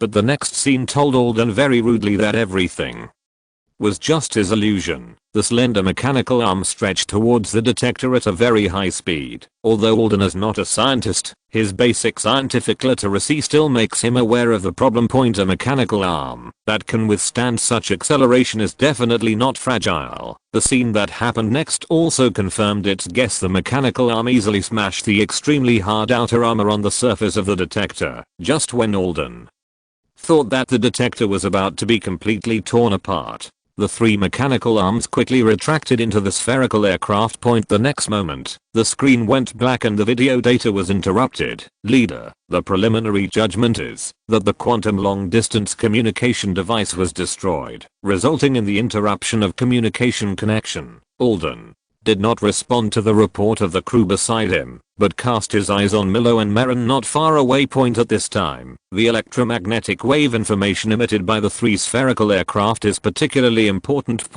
Although the other party directly destroyed their detectors, the huge gap in strength between the two made Alden feel a little lucky. He hoped that the unknown civilization was just giving a warning. As the translation program began to run, information continued to appear on the computer in front of Milo. When he saw the first line of information, the soft fur on Milo's body had already exploded. Milo, has the information content been parsed? Alden noticed Milo's abnormality and asked hurriedly. It turned around with a slight tremor, turned its head to look at Alden behind it, and whispered in a trembling voice, "Finished. As he spoke, Milo operated on the computer. The information content was projected on the big screen of the command center. Warning. This is human civilization. You have invaded the scope of human civilization activities. Please leave immediately. Repeat. This is human civilization. You have invaded our scope of activities. Please leave immediately. Please leave immediately. Otherwise, it will be regarded as a provocation and declaration of war against human civilization. Warning is invalid. Compulsory measures are being taken." Lines of strong words were clearly displayed on the big screen of the command center, deeply shocking every Taladan. But more of it is a sense of inexplicable confusion. As the leader, Alden's chest rose and fell violently, and the hair on his body exploded instantly. From the first warning to the adoption of compulsory measures, there was not even a second in between. We haven't done anything yet, and it is regarded as a provocation and declaration of war. Isn't this human civilization a little too overbearing? Leader, they are qualified to be overbearing. Merrin interrupted the leader Alden's words. Before the detector lost the signal, the sensor detected extremely strong gamma rays. This means that the propulsion method of these aircraft is antimatter, and the means by which the aircraft appeared. I don't even know how did those 3 aircraft appear. Alden couldn't help but frowned. Then what do you think we should do? Apologize to the other party? Or, no? Merrin interrupted Alden again. We don't have to worry about anything. Now, the fleet's navigation has changed. As long as we don't make any response, the other party can't find us in the vast universe. After all, our fleet is too small. I don't think an advanced civilization that has mastered antimatter will spend a lot of energy to find a low-level civilization whose coordinates are not even clear without any conflict of interest. Chapter 687 Troy 1.0 and the Roundup Plan. Merrin's words were like a reassurance, temporarily suppressing Alden's uneasiness, just as Alden was about to order the fleet to remain silent and continue to the target star system. The dull alarm sounded again, stirring its extremely fragile nerves. However, this time, before it could ask, Milo's exclamation resounded throughout the command center. The fleet's central computer has been hacked. The next moment, Milo's round body soared into the sky under the propulsion of the booster. It drew a crooked arc in the air and stumbled towards the communication control room on the other side of the command center. Milo, who had not yet learned how to land smoothly, used his face to brake his forward body as usual. Then, under the gaze of everyone, it frantically tore off one cable after another. The dull alarm sounded louder and louder, and the dark purple warning light began to flash continuously. The entire fleet was in chaos because of Milo's behavior. No one would blame it for this. In fact, after reacting, all the people who knew about it expressed their gratitude for Milo's behavior. Chief Milo grabbed a few cables in his little paws and turned to Alden and shouted, "Immediately conduct a comprehensive inspection of the central computer." Alden, who came back to his senses, nodded quickly and issued an inspection order to conduct a comprehensive inspection of the shipboard computer system while ensuring the normal navigation of the fleet. A few days later, the comprehensive inspection work was completely completed. After confirming again and again that there were no hidden dangers in the central computer, several maintenance personnel breathed a sigh of relief and left the large computer room where the central computer was placed. The lights dimmed, and this computer room that had undergone several inspections returned to its former tranquility, leaving only the slight sound of the cooling system working. Suddenly, a small screen quietly lit up. Lines of characters that did not belong to the Taladan civilization appeared on the screen. Troy 1.0 program successfully run. Basic analysis work has been completed. Has not received the mother's command yet. Entering silent state. The screen flashing with fluorescent light dimmed again, as if nothing had happened. Inside the command center of the Terridan civilization. The black and white balls of fur exploded slightly and trembled slightly in the air with the movement of the body, which very intuitively showed the inner state of this group of pandas at this time. Leader Milo stopped his pace back and forth, gently stroked the lump on his face, and said in unclear words, "We are not sure how much information has been leaked. If the coordinate information is exposed, it is very likely to attract attacks from human civilization." Alden's face did not show much emotion, but the slightly shaking fur on his body exposed his true emotions. Milo was silent for a while, then gritted his teeth and said, "Keep sailing. This is our only way to survive. Next, we need to speed up at all costs. Speed up. Speed up again." As he spoke, Milo glanced at everyone and shouted, "I have calculated that, even if we accelerate at full speed, our energy is enough to support us to reach the target star system. It's just..." Milo smiled bitterly and shook his head. "By then, we may have a large-scale energy crisis, but for the survival of civilization, these are trivial matters." "That's right." Alden's voice suddenly sounded, expressing his agreement. "Energy and supplies, that is for the survivors. Taladan fleet, speed up at full speed." The Order was issued. The light of the hull thruster at the tail of the starship became stronger again. Behind the Taladan fleet. A fleet with a strange shape and scattered style drove the hull thruster and followed the Taladan fleet slowly. Suddenly, accompanied by a piercing alarm, a crew member's report came at the same time. General, they are speeding up again. What? Speeding up again? The general sitting in the center suddenly raised his head and squinted his orange eyes to look at the big screen in front of him. When he saw the distorted words on the screen, his eyes suddenly showed a strong murderous aura. Damn it, didn't those scouts say that the other party's energy reserves were running out? Why can they still speed up? Faced with the officer's question, the crew member's body trembled violently, and he waved his claws covered with fine scales in horror and shouted loudly, "No, no, General, this can't be blamed on me. The general didn't speak, but waved his hand impatiently. The next second, the two men waiting on the side dragged the talking crew member away from his seat. Wait. The general suddenly shouted as he looked at the crew member who was struggling slowly away. General. The crew member's orange-yellow pupils slightly expanded, and the strength of his struggle instantly increased a few points. General, please spare my life. TSK, so noisy. The general glanced at his men with his murderous pupils. Bang. A dull sound came, and the struggling crew member fell softly to the ground. Kill the two scouts too. The general gently spit out his forked tongue tip, then quickly retracted it, with a grim smile on his face. This kind of waste who lies about military intelligence should be canned. Yes. Looking at the bloodstain on the deck that was gradually moving away, it narrowed its eyes again, and its erect pupil slowly shrank. Help me contact the mothership. Tell them that there were some small accidents, and the roundup plan must be advanced. The moment the voice fell, a strong smell of blood filled the air in the starship. Kepler 452 star system. Professor, the Troy 1.0 program has been successfully implanted. Do you need to try to activate it? The electronic synthesized voice sounded in the command center. Yongchang pondered for a moment and asked in a low voice, "Zero, are you sure this program will not be detected? With the computer technology of the enemy civilization, the possibility of this program being discovered is less than 0.001%.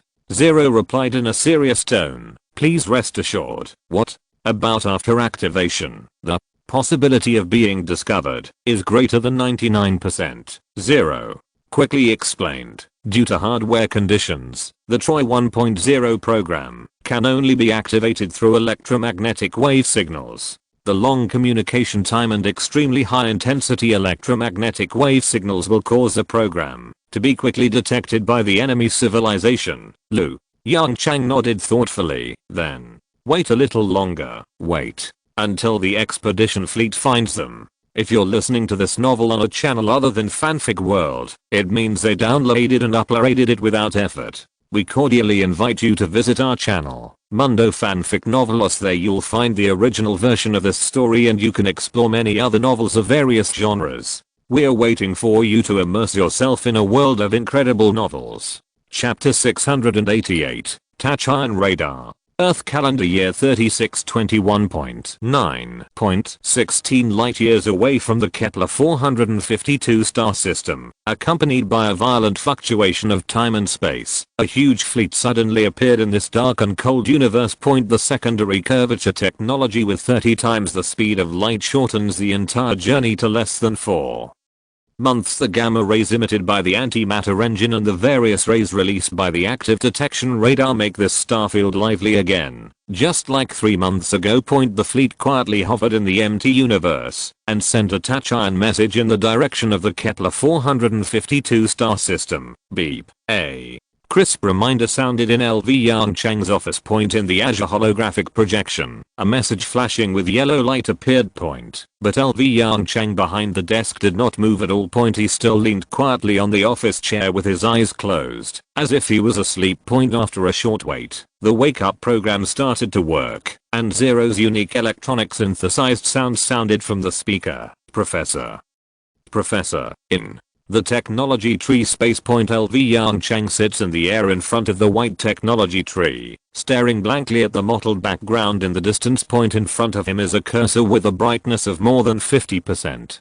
Tachyon radar. After mastering the curvature technology, a new problem emerges. After entering the curvature navigation, the starship's ability to observe the outside world is greatly reduced. The reason is very simple. The existing observation methods are all developed based on the light speed universe. Therefore, when the speed of movement exceeds the speed of light, the previous external observation methods have been largely ineffective. For example, when a person is in a state of superluminal navigation, the naked eye can only see the starlight in front of him accelerating coming towards you, while the starlight behind you can no longer catch up with you. The same is true for starships. Calculating and processing the information from the front of the starship can well restore the scene of the starship's forward direction. Processing information from the rear or side, humans currently do not have a good solution. Therefore, today's planetary warships have a huge flaw. After entering superluminal navigation, once they encounter an attack from the rear or the side,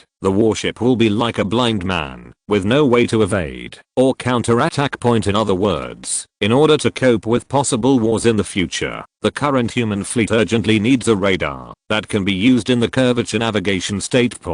Since this will not affect the normal navigation of the starship, the Academy of Sciences has lowered the priority of this research at the beginning. It was not until the completion of the rest of the basic research that the Academy of Sciences put this research on the agenda again. The Tachyon radar in the technology tree system can just meet this need. Tachyons will change slightly under the influence of gravitational fields and external energy. Tachyon radar is made based on this characteristic. However, due to the nature of tachyons, it is a huge difference from the previous active detection radar. It is a passive detection radar, but this does not affect the detection accuracy and efficiency of the tachyon radar. Whether it is a planetary level gravitational field or a planetary level battleship's gravitational shield, curvature bubble, these will trigger the reaction of the tachyon radar. In addition, with the superluminal characteristics of tachyons within the accuracy range, Tachyon radar can even achieve non-delayed passive detection of the surrounding area. Every advantage has its disadvantages. While it has the great advantage of superluminal detection, it also has a huge disadvantage when the accuracy is insufficient. When the detected object is too backward or too small, it will not have much reaction. For example, a small meteorite. Its gravitational field is too small to cause the frequency change of tachyons. Another example is the starships of level 4 civilization, and below that have not yet mastered gravity technology. The mass is relatively small, and it does not have strong enough gravity shield technology and curvature bubble technology, and it cannot induce the reaction of tachyon radar. Even if the detection accuracy is greatly improved, it is easy to treat these starships as asteroids in the universe. This is also the reason why the sweeper civilization was forced to use a carpet search for the human civilization fleet at that time. But is there a problem? No problem. For today's human civilization, or for higher level civilizations, how different are level 4 or below starships from asteroids? Professor, the faint call interrupted LV Yongchang's thoughts. After a little identification, he realized that it was the voice of Zero. He stopped thinking, glanced at the white technology tree in the mottled background again, and with a move of consciousness, he directly exited the technology tree space. Professor, as consciousness returned, the call in his ear quickly became clear. Listening to the rigid electronic synthesized sound that never changed and had little ups and downs, LV Yongchang felt a pain in his teeth.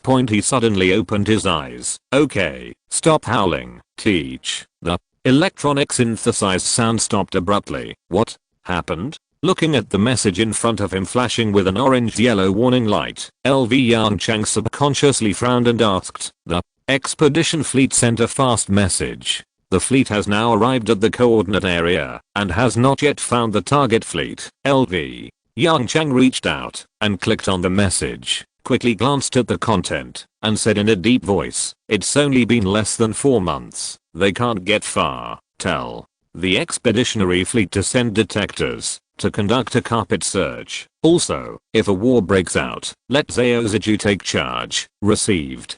Chapter 689 Eugene Civilization. The holographic projection once again returned to its previous azure color. Yongchang took a long breath and raised his hand. To operate the holographic image point, he opened the original Tachyon radar plan, marked out the obvious loopholes, and corrected and improved them one by one. Then he recorded the inspirations generated in the technology tree space one by one. The research progress of Tachyon radar is advancing steadily and slowly. The brightness of the cursor in the technology tree space slowly increased with Yongchang's movements. 9.16 light years away. People's Alliance Expeditionary Fleet. When the Tachyon information appeared in the holographic projection, Baeksun, who was sitting in the command center of the Titan mothership, slowly stood up from his seat and gave the order with a serious expression. Attention. All units, start a blanket search. After the words fell, the hatch on the side of the battleship quickly opened, and silver-white spherical detectors swarmed out, flying in all directions driven by the antimatter engine. After leaving the fleet for a certain distance, these spherical detectors started their curvature engines and disappeared into the visible universe. In the silent and dark universe, a scene that goes against common sense appears. A small fleet maintained a steady speed and chased the fleet ahead. Comparing the two fleets, the pursued fleet was not only larger in size than the pursuing fleet, but its flight speed was also much higher. Even from the appearance alone, the pursuit fleet looked like a motley crew. The surface of each starship of different styles was filled with traces of war. Among the small and chaotic fleet was a relatively large starship. That's their flagship. Inside the flagship, each intelligent creature with a ferocious appearance was concentrating on completing its own tasks. The orange-yellow vertical pupils, the fine scales all over the body, the slender and forked tongue, and the sharp fangs and the eating organ all show the characteristics of their carnivorous race. They once lived on a desolate desert planet, and their ancestors were a group of carnivorous lizards. They are cold-blooded and temperature-changing animals. With the help of lack of resources, they have been further shaped into an extremely cold and cruel race. After evolving wisdom, this group of lizard people built a hierarchical society and successfully lit up aerospace technology. They named their home planet Eugene and called themselves the Eugene Civilization. This civilization, which is still in the feudal monarchy, is a real star pirate civilization. Under the strict hierarchy, the Eugene Civilization is filled with a cold and cruel atmosphere. After leaving Eugene, they became active in this starfield with a brutal and fearless fighting style. Steal the supplies of low-level civilizations and steal the technology of high-level civilizations. In one war after another, this star pirate civilization composed of lizardmen was successfully promoted to a third-level civilization. Hundreds of years ago. The probe sent by the Eugene fleet targeted a resource-rich star system. But these resources did not arouse the interest of the Eugene people. After all, they were not good at mining and developing technology. Instead, it was a third-level civilization living among them that caught their attention. The Taladan civilization has lived in peace for a long time, causing it to neglect the development and research of weapons and equipment. But in other aspects, the technological level of Taladan civilization has reached the pinnacle of level 3 civilization. They have even begun research on antimatter engines. From the perspective of Eugene civilization, Taladan civilization is like a huge experience baby. This is simply a gift from the universe to Eugene's civilization. Thank you universe for this gift. On the day when the Taladan civilization was discovered, the emperor of the Eugene civilization uttered this sigh more than once. Did the mothership respond? Kor, who was sitting in the central area of the command room, opened his mouth full of fangs and asked, "General, the roundup plan has begun." In the distance, a crew member responded hurriedly, "The mothership has dispatched 10 squadrons, preparing to encircle the Taladan fleet from all directions, General." Cory twitched the corners of his mouth and revealed a cruel smile. "Very good. I want to see how this unarmed civilization can escape from our encirclement and suppression." Thinking of the advanced propulsion technology of Taladan civilization, Kor's erect pupils shrank slightly, and the rich color of greed was unabashedly revealed from them. With the advancement technology of Taladan civilization, the strength of Eugene civilization will be enhanced as never before, and it will also be commended by the Emperor. While imagining various scenarios, Core exhaled heavily with a breath, mixed with the smell of blood. Then stood up and left his seat. Arriving at the door of the command room, looking at the rotating corridor in the distance, it loosened its muscles and penetrated into the corridor bridge connecting the corridor and the command room. A faint feeling of weightlessness followed and continued to increase as it advanced. It calmly controlled its direction with its claws and floated towards the corridor. The command room can rotate on its own and generate a certain equivalent gravity. This is a luxury for a starship of a third level civilization, but it is also the reason why it chose it as its flagship point with its identity and status in Eugene's civilization. It is worthy of such treatment. The guards waiting in the corridor saw it and quickly saluted it to show respect. Let's go to the processing plant with me. Those pieces of waste should be processed into cans. It's just in time to give you a snack before the war begins, Core said in a matter-of-fact tone. Likewise, the guards nodded as a matter of course, even showing excited and ferocious smiles on their faces in the Eugene civilization. This has become a well-established tradition. For the egg-laying Eugene people, population size has never been a big issue. Chapter 690 Taladan will never be a slave. Taladan fleet. The dull alarm sound once again broke the silence that had lasted for a short time in the flagship. Leader, A crew member shouted in panic. An unknown fleet was found in front of the fleet. We received a communication request from the other fleet, and the communication frequency is exactly the same as that of the Eugene civilization. Another crew member also shouted loudly, Leader, they are the Eugene fleet. Alden's face sank, and he looked at the slowly moving pursuit fleet behind him, and an extremely bad idea suddenly arose in his mind. Connect the communication, it said in a deep voice. On the big screen, a disgusting and hideous face quickly appeared. Looking at this appearance engraved in the genes, all the Taladan people had an extremely strong hatred in their eyes. Damn Eugene civilization, what on earth do you want to do? Alden squeezed out a few words from between his teeth. Taladans, you are surrounded. The other party opened his big mouth full of sharp teeth and showed a ferocious smile. Surrender obediently and then study technology for us. This is your only way out. Bullshit. Alden's eyes were even more angry and he shouted directly, change the course of the fleet. Prepare to break out. Leader. Accompanied by the dull alarm sounded one after another. Panicked shouts rang out one after another. An unknown fleet was found on the right side of the fleet. An unknown fleet was found on the left, above. Looking at the big screen full of dark purple alarm information, Alden's fluff suddenly exploded and trembled slightly with his body. Its big eyes slowly closed, and a deep despair was revealed in his eyes. The next moment, it opened its eyes again with force. Facing the desperate eyes of all compatriots and the teasing eyes of Eugene people, it roared word by word and clearly, Taladan will never be a slave. Fleet, defensive formation, prepare for battle. Very good. The teasing in Eugene people's eyes became more and more intense. As you wish. The silver-white spherical detector spread rapidly in all directions at a speed of 20 c.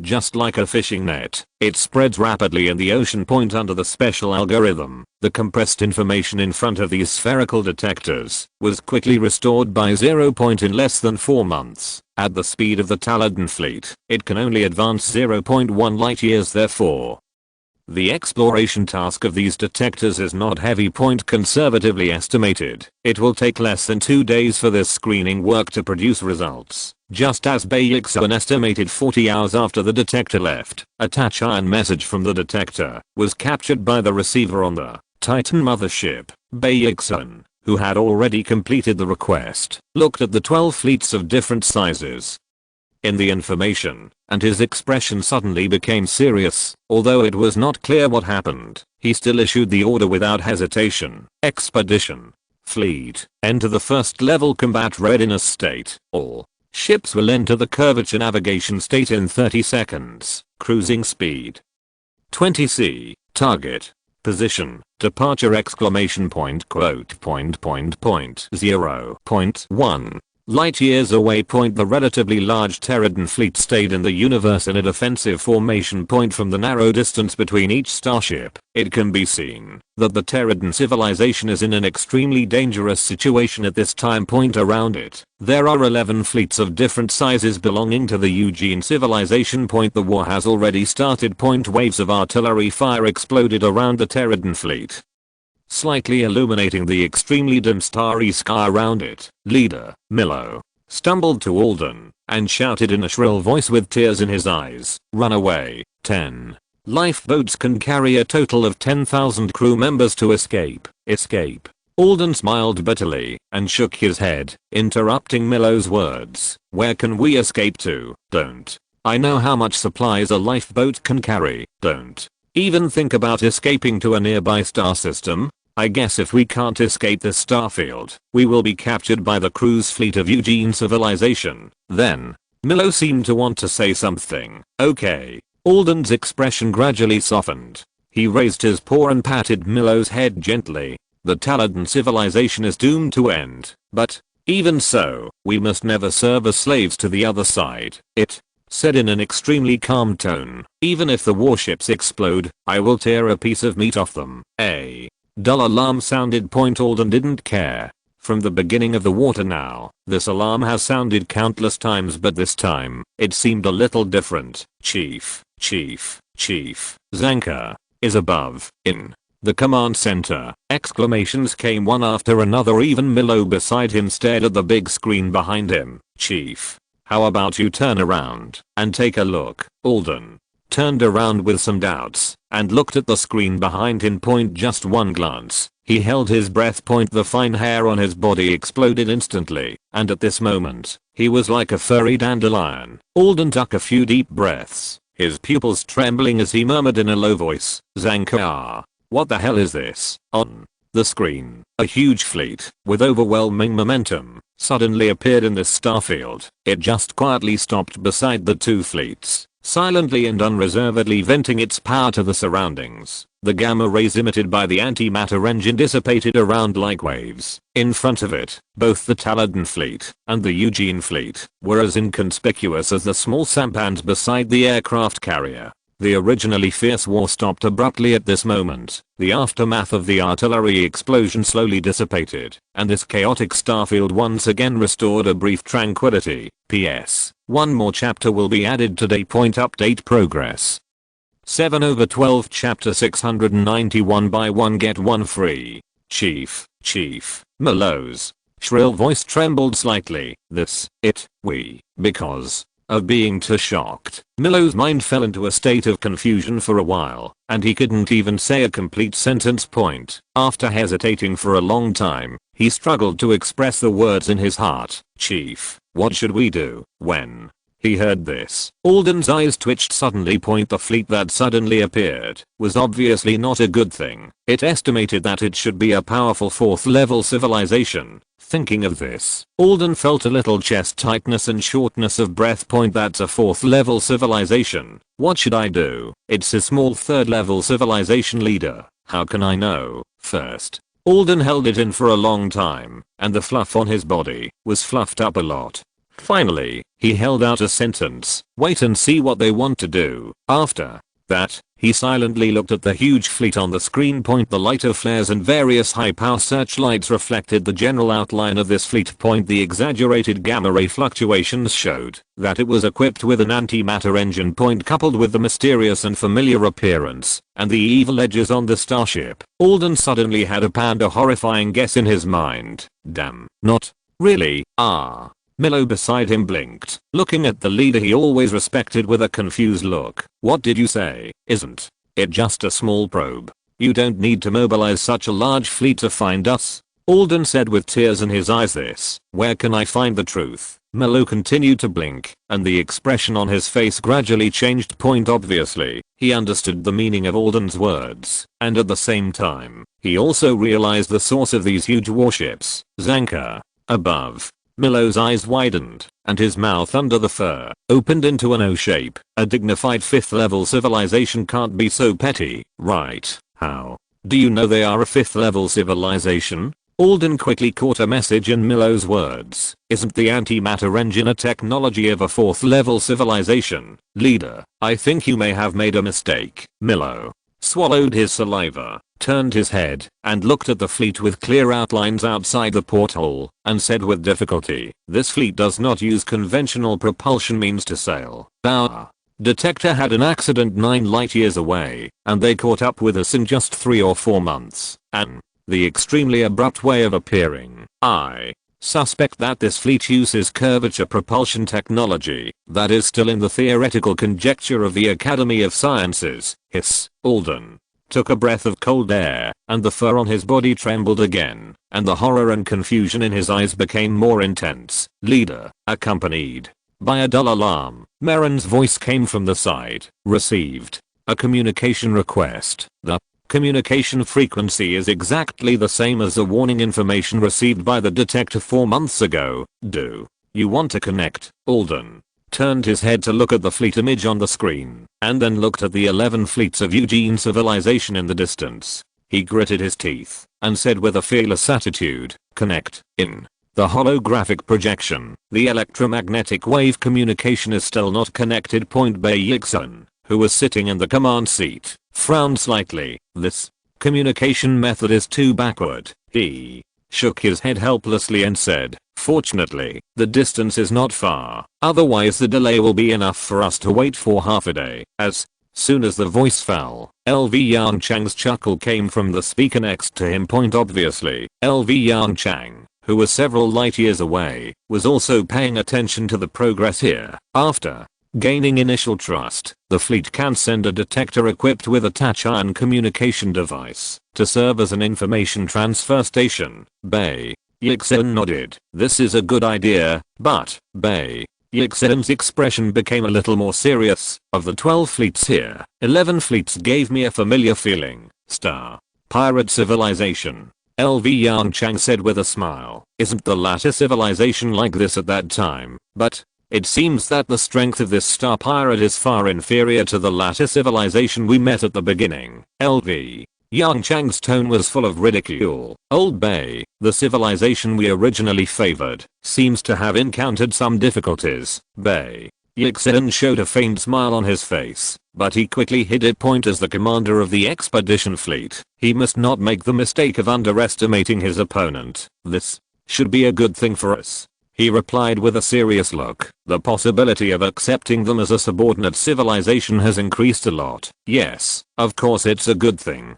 Lu Yongchang seemed to be in a good mood at this time, and his voice was full of laughter. Who knows, this time it's a buy one get one free promotion. Bei Yixun was slightly stunned. You mean, these star pirate civilizations should also be accepted as subordinate civilizations? But the last time we encountered the latter civilization, this is a different time. Lu Yongchang explained patiently. Now we have enough power to suppress them. What's more, compared with ordinary civilizations, these pirate civilizations have richer combat capabilities, and they can provide us with higher benefits. Bei Yixun nodded thoughtfully, and silently adjusted the originally planned combat strategy in his mind. Ding. A crisp prompt sound came, and Zero's electronic synthesized sound also sounded. The other party has accepted the communication request. Signal source. Bei Yixun raised his eyebrows slightly, and said half jokingly, it seems that our old friend chose to respond first. Alden,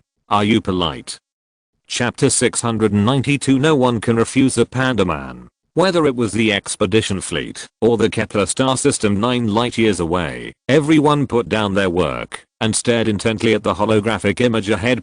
Everyone's eyes are full of anticipation. This is the first time human civilization has come into contact with a low-level interstellar civilization. Since it became a 5th level civilization, it is also the beginning of human civilization making its own voice to the universe. This scene is destined to be recorded in the annals of human civilization. The holographic image gradually became clearer. Black and white furry, round dumplings appear in the camera. They blinked their big black eyes, looking at the camera with curiosity, panic, confusion, or despair. After a brief pause, there was a burst of exclamations from both the expedition fleet and the Kepler star system. Needless to say, The subjects of the exclamations were naturally the women in the Academy of Sciences and the expedition fleet. Ah, so cute. It's so fluffy. I really want to catch one and take it home. There are countless exclamations like this for a time. The originally tense and dignified atmosphere quietly dissipated. Even the cold looks in the eyes of Zhao Ziji and Bai Yixuan quickly became gentle.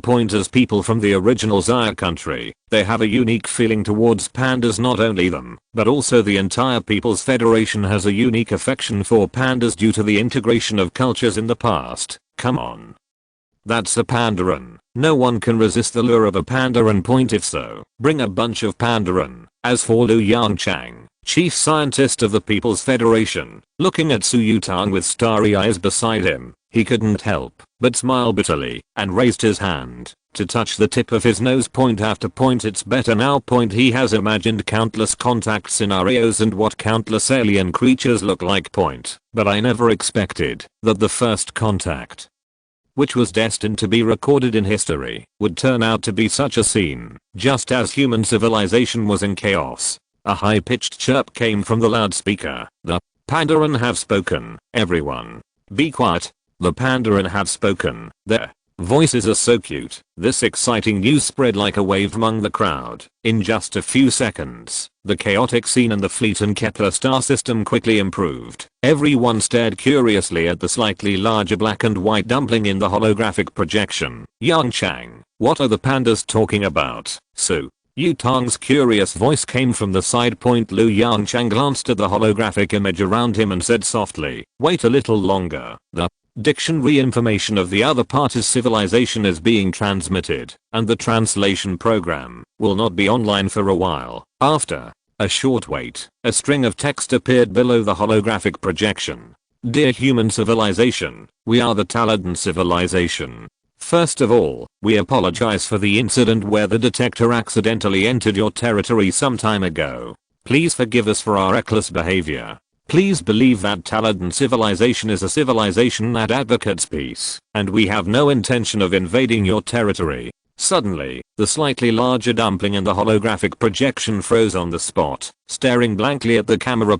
Judging from its gaze, it should be observing some kind of display device, such as a holographic image or a screen. It is conceivable that their translation programs should also be working. Gradually, under everyone's gaze, the fluff on this dumpling suddenly exploded, like a dandelion, swaying slightly with the swing of its body. The high-pitched chirping sounded again, but this time the chirping sounded particularly urgent, and even contained some anger.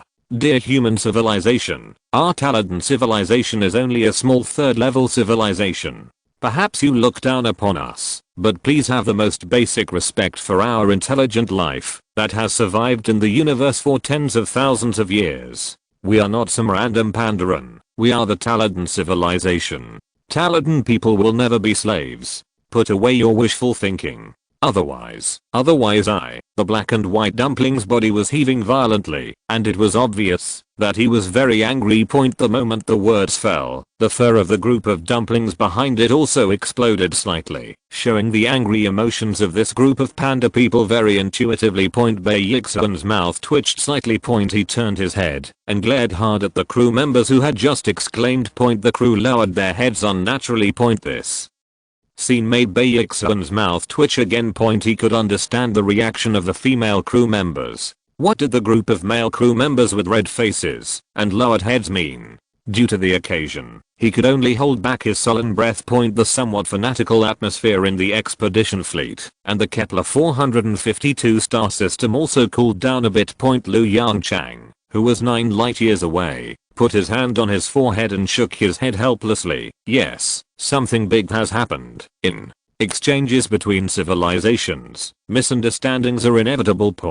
But he never expected that, because of the other party's appearance that far exceeded expectations, the two parties would have such a big misunderstanding in their first contact. Misunderstanding. It's all a misunderstanding. Like the Terridan civilization, our human civilization is also a race that advocates peace. As for our reaction just now, it is not contempt for you. On the contrary, it is admiration and recognition of your appearance. Familiar voice sounded in the expedition fleet, easing the slightly stiff atmosphere in the communication channel. Chapter 693 Becoming Our Affiliated Civilization. Lin Shuguang, Lu Yongchang, who was 9 light years away, was stunned and turned to look at Fang Zhu. Why did he go to the expedition fleet? You. Agreed, Fang. Zhu shrugged, found a chair, and sat down angrily. Professor, Lin Shuguang, as a member of the Ministry of Foreign Affairs of the People's Federation, is naturally qualified to follow the fleet, especially in this matter, and, when the Taladan civilization was discovered, the sociology faculty was in a commotion. Lu Yongchang laughed dumbly. He could even imagine the terrible scene Fang Zhu had to deal with those academicians. As early as 1,500 years ago, when human civilization was still living on its home planet, there was a creature that was deeply loved by us. Lin Shuguang's confident voice came from the loudspeaker. Next, I will transmit relevant image data to you. Please feel free to receive it. We have no malicious intent. Looking at the real-time image in the holographic projection, Lu Yongchang smiled and nodded. That's right. This guy is pretty good. Fang Zhu's eyes moved slightly, then nodded immediately and said, I'll talk to the School of Sociology then. The Ministry of Foreign Affairs of the People's Federation has been established for such a long time, so it's time to choose some leaders. Yes. Lu Yongchang nodded with satisfaction, and continued to look at the holographic projection in front of him. Lin Shuguang's remarks quickly eased the tense atmosphere between the two parties. The high-pitched chirping became soothing again. Especially after watching the transmitted video data. Everyone can even see a bit of embarrassment in the actions and expressions of these pandas. Dear human civilization, I have caused such serious misunderstandings against you when I did not understand the specific situation. On behalf of the Taladan civilization, I would like to sincerely apologize to you. Lin Shuguang's eyes showed a somewhat unnatural look, and he coughed slightly. The great change in the attitude of Taladan civilization is naturally related to the content of the video data. It's not considered a fraud, it's just a proper interception of a small part of the harmonious coexistence of humans and pandas. Ahem. Lin Shuguang cleared his throat, raised his hand, and pointed at the distant porthole. It seems like you are in some trouble. Yes. Dear human civilization, they call themselves Eugene Civilization. They are a group of interstellar bandits. We classify them as Star Bandits Civilization. Lin Shuguang said with a chuckle. Earlier human civilization also encountered similar situations. Hearing this, the alertness in the Pandaran's eyes once again diminished a bit. Under the guidance of Lin Shuguang, the first exchange process between the two civilizations, except for a little surprise at the beginning, seemed extremely harmonious the rest of the time. Until a reminder message came. Electromagnetic wave communication request detected. This message comes with dictionary information. Source of information. The moment the electronic synthesizer sounded, the expression of the Pandaran who called himself Alden in the holographic projection changed drastically. Under the gaze of Lin Shuguang and others, the fur on its body became fluffy again, and the chirping sounds in its mouth became extremely rapid. Dear human civilization, please do not believe the words of that evil civilization. You also said that they are a star pirate civilization and they are evil. There was a bit of confusion in Alden's eyes, but he soon made a decision. If possible, I would like to ask you to help eliminate this evil civilization. Lin Shuguang's eyes suddenly showed a bit of smile. When he heard this, the fish is hooked. It was not in vain that he spent a long time talking to these pandas. Why should we help you? Lin Shuguang said unhurriedly. You also know that human civilization is a civilization that advocates peace. We will not attack other civilizations at will, as long as it does not infringe on our interests. Taladan civilization. When Alden heard this, he felt his heart suddenly twitching. I believed your evil deeds. You won't take action at will. You mean destroying the detector as soon as the warning message is sent, and at the same time hacking into the central computer to analyze the fleet coordinates. It's really yours, but there is no way. The weak strength of civilization is the biggest flaw. I could only follow Lin Shuguang's words and ask nicely. Then, what price do we have to pay to get human civilization to help? After waiting for a moment, Lin Shuguang's voice came from the speaker, and at the same time, a line of text appeared on the screen of the command center. become our affiliated civilization. Human civilization has the obligation to ensure the safety of affiliated civilizations. The moment this line of text appeared, there was a commotion in the command center. Taladan will never be a slave, Chief. They, like the Eugene civilization, want to turn us into slaves. Damn it, fight them. What can a 5th level civilization do? Fight it, Alden shouted with a gloomy look. Quiet, it's noisy. What does it look like? When calm returned to the command center again, it gathered its emotions and slowed down its tone of voice as much as possible. Dear human civilization, you have also seen it. Our people don't want to be slaves, even if they are slaves of a higher civilization. We don't want to. You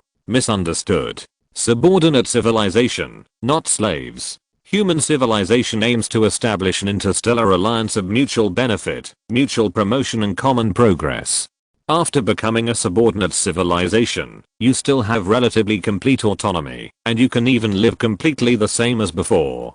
At the same time, human civilization will open interstellar trade channels to you.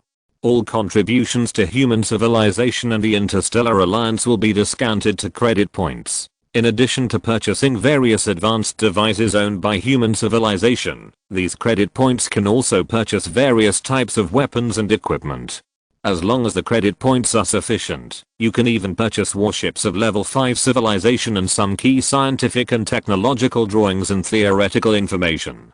Antimatter engine, curvature engine, grand unified theory, black hole manufacturing and control plan. As long as you become a subordinate civilization of mankind, these can be purchased. The atmosphere in the command center suddenly changed in an indescribable way. PS. Thanks to the Great God certification sent by Meiji Bate. Update progress.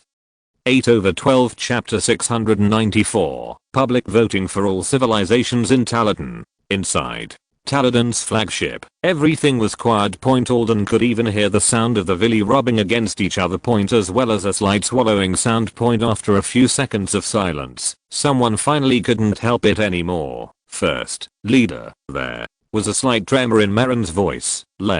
Why don't we agree? Antimatter engine. Think about it, that's an antimatter engine. The Academy of Sciences has been working hard for hundreds of years on a technology that it has yet to master. And the grand unified theory, the curvature engine. Zanka above. Malen breathed rapidly and kept chanting, Chief, this is the greatest opportunity since the birth of wisdom in the Taladan civilization. Alden did not speak, but turned his head and glanced at the group of scientists surrounding him. Seeing the expectant looks in their eyes, Alden sighed deeply.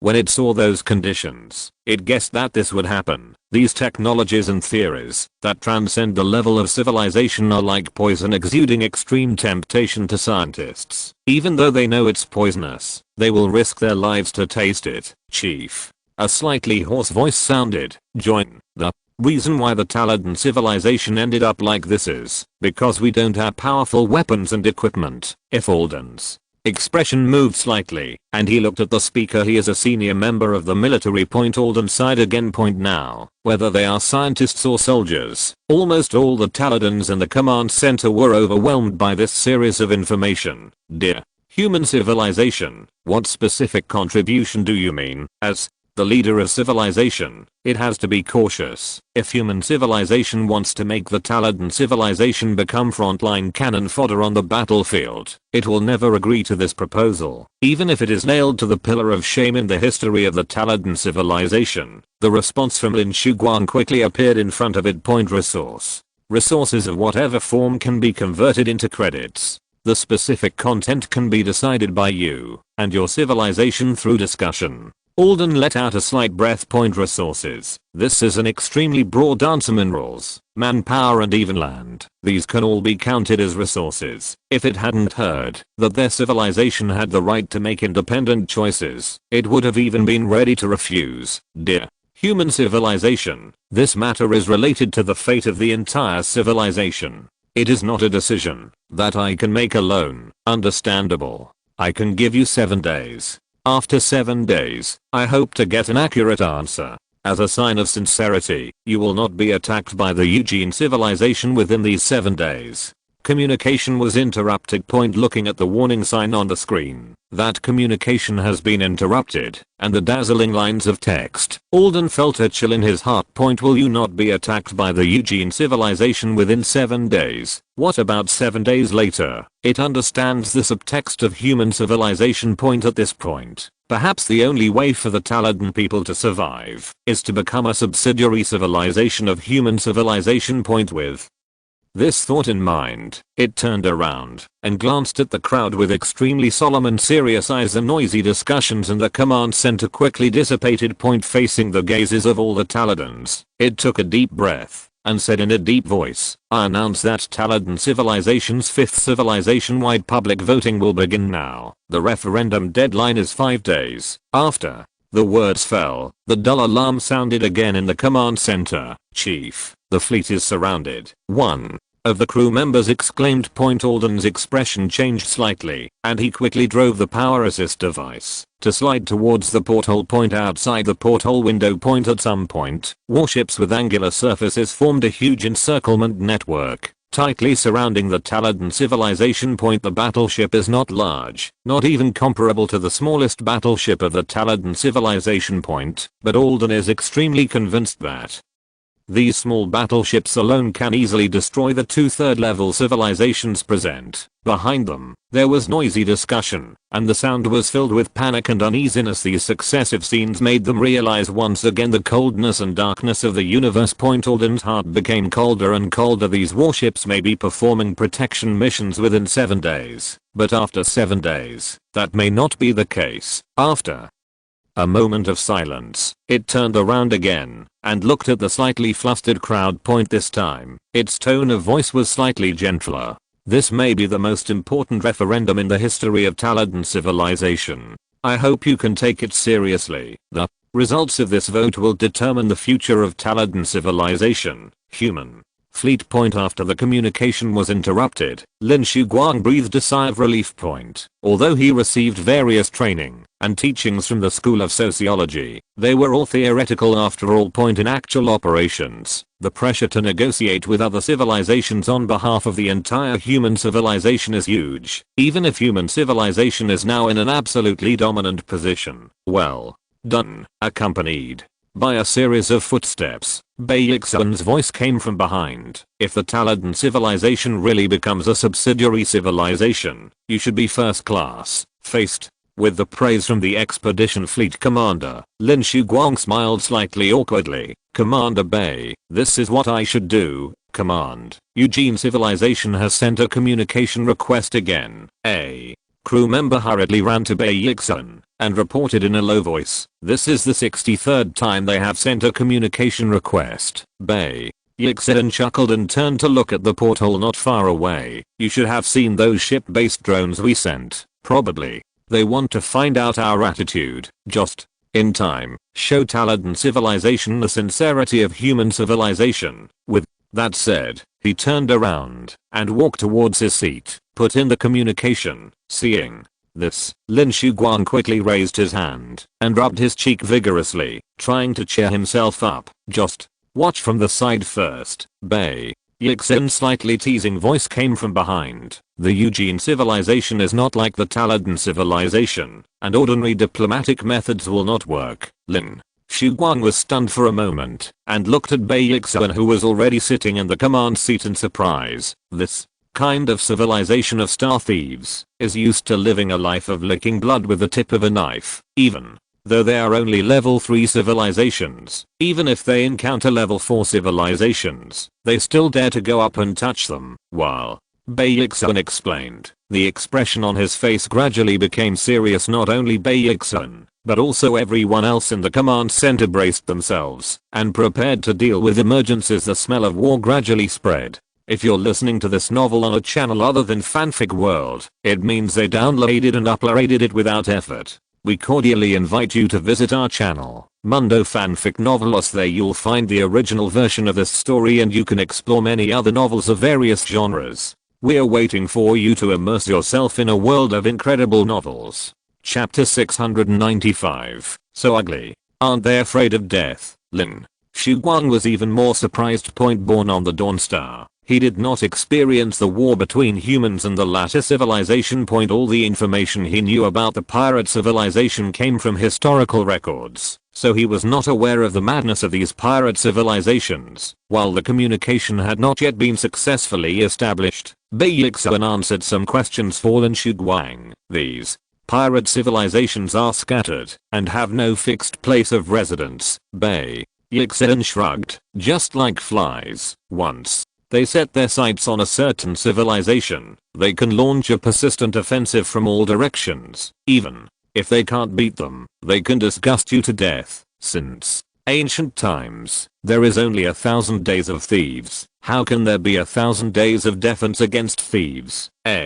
Negligence on the battlefield can get them some spoils. That's how the flagship of the latter civilization came. Lin Shuguang's eyes suddenly showed a bitter smile. This behavior, it's a bit like the hyenas of the Earth era. Huh. Baixuan was slightly stunned and then laughed. Yes, it's a hyena. I didn't expect Counselor Lin to have some knowledge of these materials from thousands of years ago. Not bad, not bad. A line of bright white text flashed in the holographic projection. Link has been successfully established. The next second, the image gradually became clear. Everyone restrained the smiles on their faces and looked at the holographic image in front of them with serious expressions. The picture gradually became clear, but the atmosphere of the expeditionary fleet and the Kepler 452 star system gradually became tense. The dark interior environment formed a sharp contrast with the bright command center of human civilization, and at the same time, it left a very bad first impression on humans. Under the dim light, large lizards covered with fine and dense gray scales stood upright and looked at the camera. Fuck.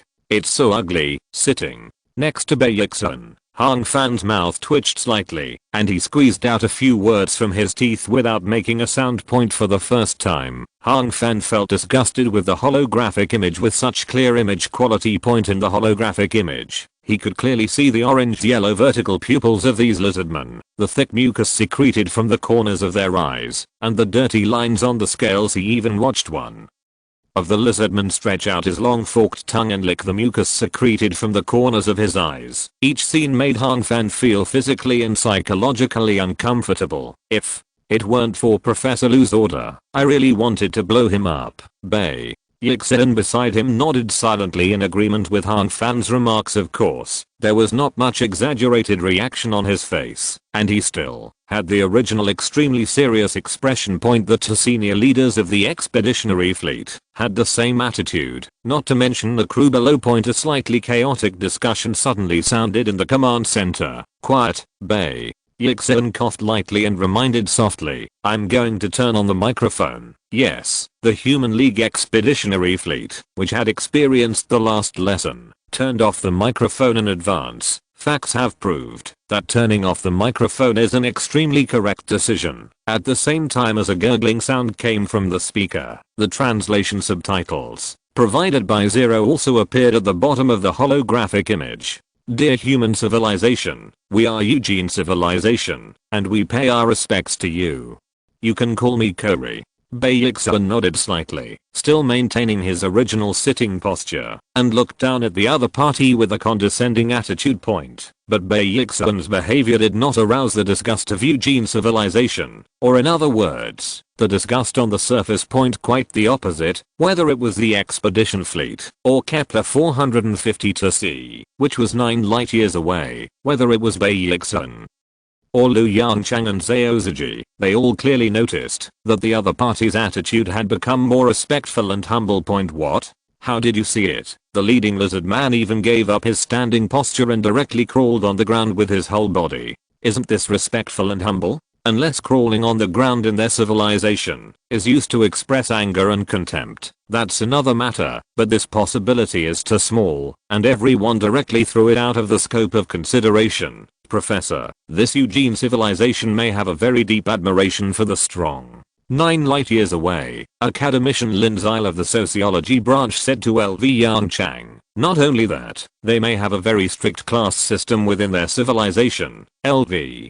Yongchang nodded, with a trace of solemnity in his eyes. This is a good thing, but also a bad thing. Lin Zyle thought for a moment, then nodded in agreement. That's right. If we can completely subdue them, they may be high quality cannon fodder on the battlefield. But if Lin. Zyle's eyes revealed a trace of fear, the strict class system and the admiration for the strong. The two combined, these lizardmen are completely likely to make extremely crazy suicide attacks. Coupled with their identity as a star pirate civilization, Lin Zyle suddenly felt a pain in his head. LV Yongchang naturally knew the meaning behind Lin Zyle's words. He stretched out his fingers, tapped lightly on the armrest of the chair, and carefully considered it. Ziji, Professor, what's wrong? Zhao Ziji responded quickly. Lu Yongchang's expression was very serious. Tell Baixuan that, if there is any problem with this Eugene civilization, abandon the affiliated civilization plan, and eliminate it as quickly as possible. Zhao Ziji's expression tightened, and he immediately nodded, and sent a message to Baixuan, who was 9 light years away. Ahem. Baixuan's cough came from behind. Lin Shuguang quickly turned his head to look at Baixuan sitting in the command position, ready to learn some diplomatic experience from him. This is the experience of the practical school. It must be much more useful than those theoretical schools in the sociology branch. At this moment, Lin Shuguang thought so in his heart. Facing Lin Shuguang's curious eyes, Baixuan's mouth corners slightly raised, revealing a slightly confident smile. Then, he slowly said, is there something, Lin Shuguang?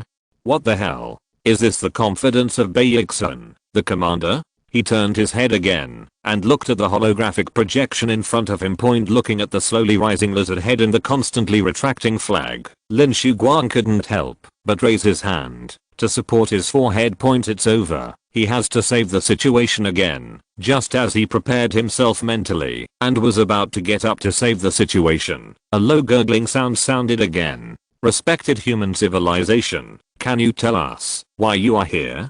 With your strength, you don't have to participate in the fast between ants. Chapter 696. We have saved the Taladan civilization. Is there any problem? Lin Shuguang looked at the holographic image in front of him in shock. What's going on? This Eugene civilization and the Taladan civilization just now are two completely different extremes. Just as Lin Shuguang was shocked, Baixuan's voice came again. Within 7 days, we will ensure the safety of the Taladan civilization. His tone was as arrogant as ever, and at the same time, it also carried a bit of unquestionable meaning. As for the reason, I don't think it's necessary to tell you. Any other questions, Lin Shuguang? Is there such a way to communicate with alien civilizations? This is completely different from the courses taught in the sociology branch. Before Lin Shuguang came back to his senses, a series of gibberish came from the loudspeaker again. Dear human civilization, as you wish, the Eugene fleet will retreat 100 million kilometers. 100 million kilometers for a level 3 civilization. It is not a long distance point, but this is the attitude that Baixuan wants, and it is also the safety proof that the Taladan civilization needs. Baixuan nodded gently, and his expression softened a little.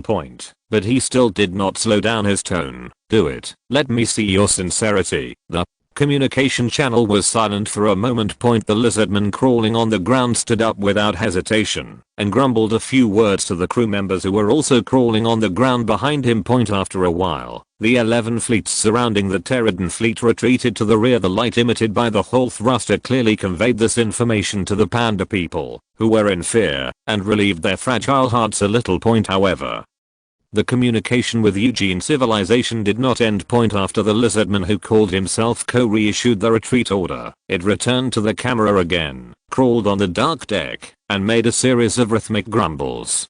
Dear human civilization, please allow me to ask presumptuously. After 7 days, you are ready to, is this what you should ask? Baixuan interrupted Cole's words directly, stood up from his seat, and waved his hand casually. A few seconds later, a wave of obscure space-time fluctuations flashed in this starfield, and rushed towards the Eugene fleet at a very high speed. Along with the flash of the magnetic field shield overload, an extremely brilliant explosion fire lit up in the slowest retreating Eugene fleet. Powerful gamma rays spread from the center of the Explosion like a storm, like a violent storm sweeping the surrounding warships as a star pirate civilization. The development path of Eugene civilization is different from that of ordinary civilizations. A lot of war experience makes them pay special attention to various protective measures. Therefore, the Eugene warships equipped with a thick anti-radiation layer did not suffer much damage under the impact of this round of gamma rays. In a sense, the psychological impact they suffered was much greater than the actual damage suffered by the fleet. Looking at the Eugene fleet in the holographic projection, Bayexan snorted coldly. This is the first warning. The plan of human civilization does not need an ant to intervene. In the chaos, Kora's scaly body trembled slightly, and he carefully crouched on the ground. He begged Bayexan for forgiveness in a very respectful tone. Eugene fleet. The communication link was cut off.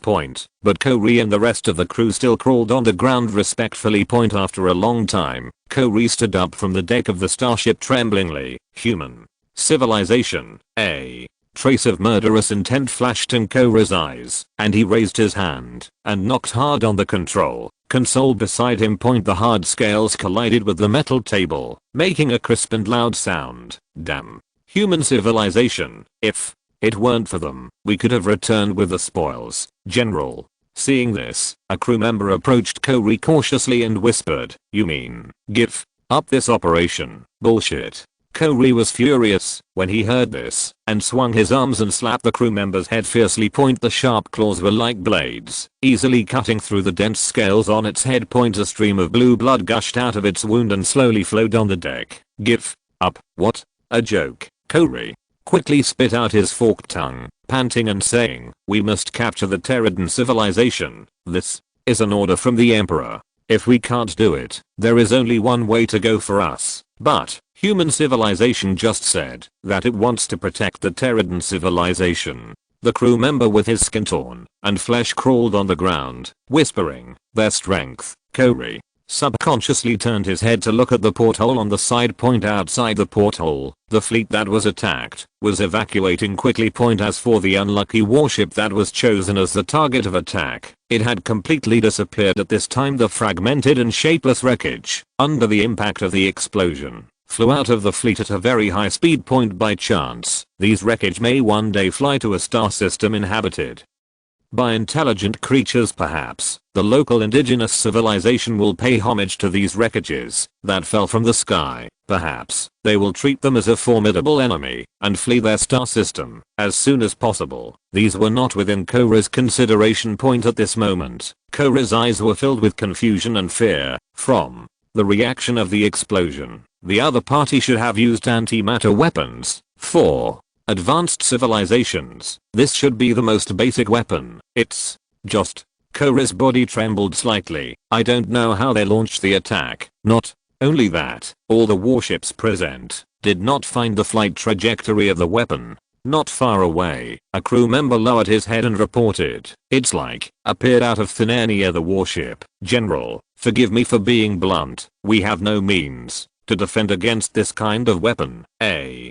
rash attack will only lead to the annihilation of the entire army." Kori took a deep breath and calmed down his inner panic. Of course I know. Its gloomy eyes stared straight at the fleet under layers of protection, and a grim smile appeared at the corner of its mouth. 7 days. Although it is unclear what price the Taladan civilization paid for 7 days of peace, but after 7 days. But human civilization did not tell us their plans after 7 days. The crew member crawling at Kora's feet secretly raised his claws and wiped the blood on his face. If the grim smile on Kora's face became more and more obvious, no response is the best response. It stretched out its tongue, licked the mucus at the corner of its eyes, and said in a hoarse voice, "Order all warships to attack after 7 days. I don't believe that a small third-level civilization can allow a fleet of a higher civilization to protect it forever." Chapter 697 Voting ends. Taladan civilization. With the help of the stabilizer, Alden's furry, round body squeezed on the transparent porthole. It didn't care about its slightly deformed face, but just watched the scene outside the porthole from afar. Seeing the 11 fleets that originally surrounded the Taladan fleet turning on the whole propulsion device and slowly leaving, it suddenly showed some joy in its eyes. Success. Eugene Civilization retreated. Alden broke free from the porthole, raised his short paws, and loudly announced this exciting good news to the people around him. The next second, cheers came from all around. Every Taladan danced his round body, and with the help of the power assisting device, he drew beautiful arcs in the air one after another. They used this to express the joy of surviving the disaster, except Milo. Milo, who still hadn't learned how to use the power assisting device, could only stand on the deck silently with the help of the stabilizer, looking at his companions around him with envy. Suddenly, a voice broke the joyful atmosphere in the ship. After 7 days, can we not agree to the demands of human civilization? The command center filled with cheers quickly quieted down. Yes. Since the Eugene civilization has retreated, even if they lose the protection of human civilization, they can survive safely. At this moment, these pandas who have just left their home planet and have not had much contact with alien civilizations began to have this naive idea in their hearts. After all, who would want to be a subordinate civilization of other civilizations if they can live freely? After a short silence, everyone looked expectantly at Alden standing by the porthole. Unlike them, Alden, as the leader who led the civilization to escape danger several times, can better experience the darkness and coldness between civilizations. So, facing everyone's expectant eyes, Alden slowly shook his head. Just as it was about to speak, a strong fire came from a distance, shining through the porthole on its black and white fur. The exclamation of the tribesman also came to my ears. Alden had no time to think, and quickly turned his head to look at the porthole behind him. The fire came from a Eugene fleet. It was an extremely brilliant explosion. The gamma rays generated by the explosion had already passed over the Taladan fleet like a tsunami. Fight. Alden felt his mind was blank. Is the Eugene civilization crazy? They dare to do this. But soon, he realized his mistake. The Eugene civilization did not take action, but instead accelerated its retreat under the explosion. This scene did not bring much joy to Alden. On the contrary, the worry in his heart increased again at this time. There was also a noisy discussion behind him. Enough. Alden, who was dizzy, turned around suddenly and shouted, "Be quiet, do you think human civilization is kinder than Eugene civilization? Look at what they just did." Without any warning, they directly destroyed a warship of Eugene civilization, just to speed up their departure. Alden's words were like a hammer, hitting these naive pandas hard. If I'm not mistaken, the fleet of Eugene civilization will never leave. Human civilization will not let them leave. Alden waved his little paws, blushing and shouting loudly, "Everyone, watch carefully. Eugene civilization will stop retreating soon. Leader, A quick and sharp voice broke the silence of the command center. "Eugene fleet has stopped." "Sure enough." Alden closed his eyes in despair. "How far is it?" 100 million kilometers. Alden took a deep breath, opened his eyes again, and looked at everyone. "Did you see it? Only 100 million kilometers. You guys, it said with great sorrow. The understanding of the universe and civilization is still too shallow. The pandas in the command center looked at each other, and everyone showed a little shame in their eyes. "Chief, what should we do now?" Milo asked softly. "Become a subordinate civilization of human civilization. According to you, it seems that we only have this one way to go." "Who said it wasn't?" Alden took a deep look at Milo, who was looking at him, and replied softly, "The voting continues. The life and death of civilization should not be decided by me alone. If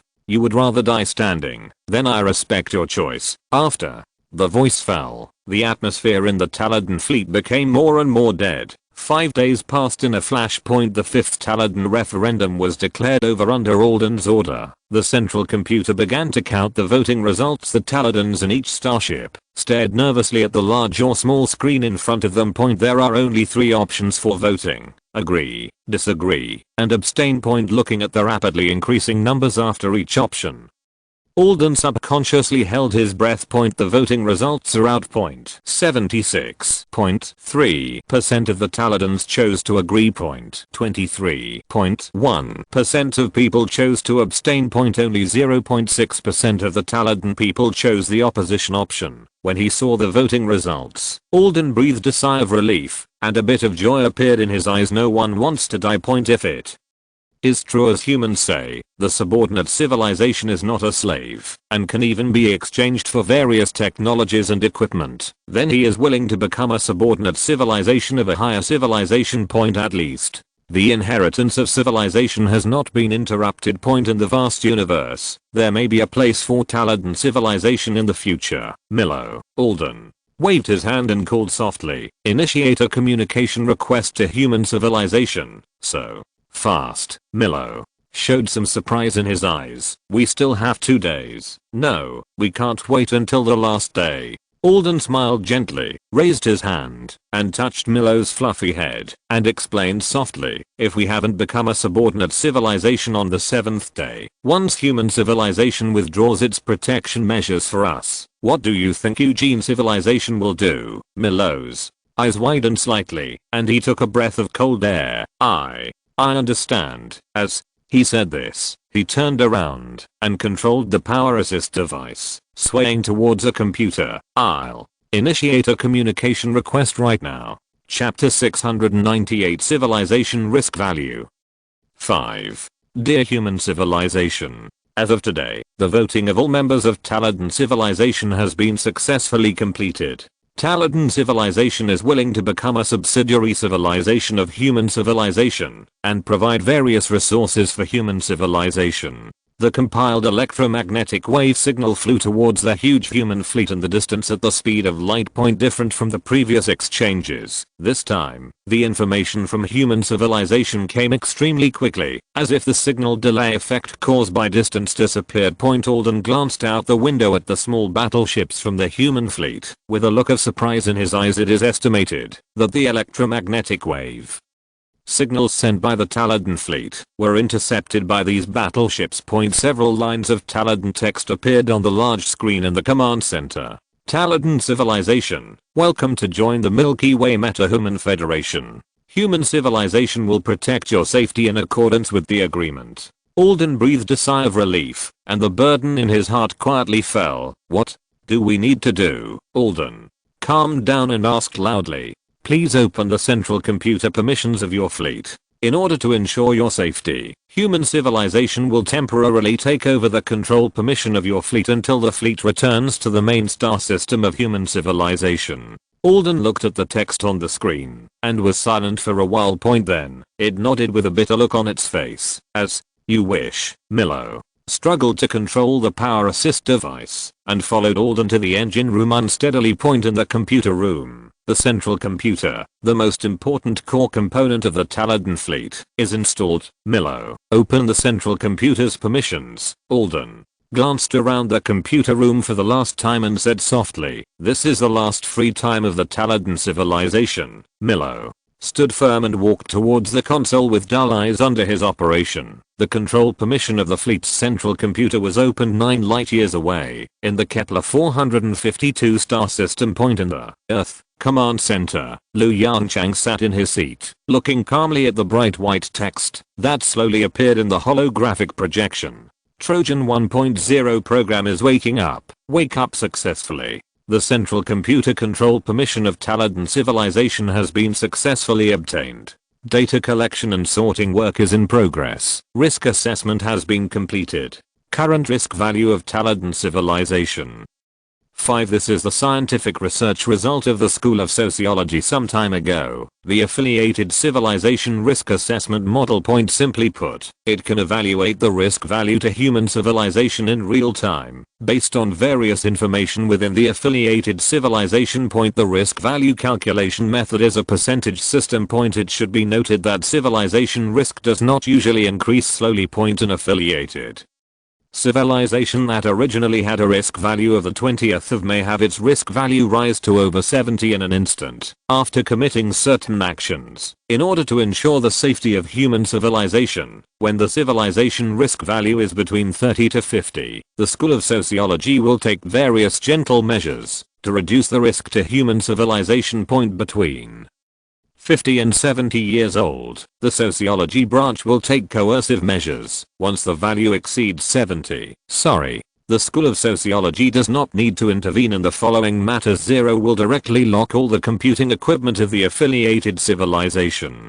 At the same time, the People's Alliance fleet will eliminate this potential threat as quickly as possible.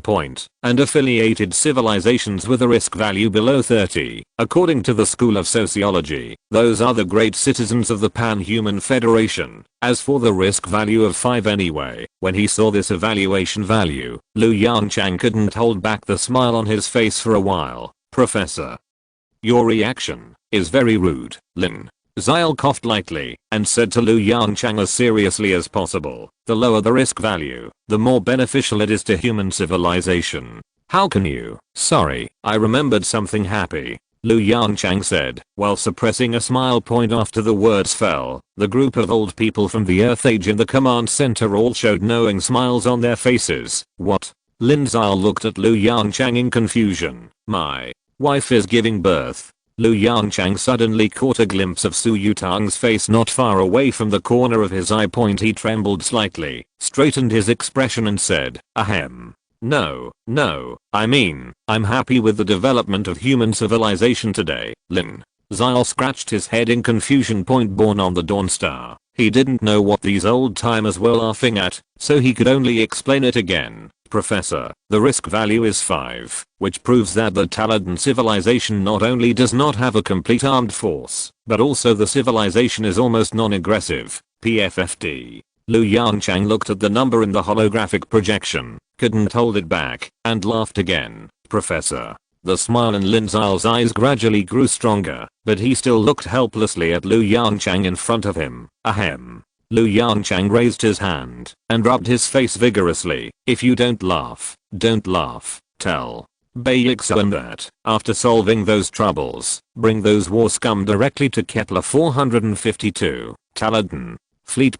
Just the second after Milo pressed the confirmation button, the data on the side of the screen had changed dramatically. Captain, Chief. Looking at the rapidly changing data in front of him, Milo took a breath of cold air. The propulsion power of the starship has increased by 10.3%. The energy consumption rate has dropped by 12.6 percentage points. The energy conversion rate of the fusion reactor has also increased a lot. Zanka. Above. What on earth happened? A line of Taladan text appeared on the screen in front of them. The central computer control permission has been successfully transferred. Hello, I'm the artificial intelligence of human civilization. You can call me Zero. Next, I will take over the calculation and management tasks of your fleet. The initial optimization of the power system has been completed.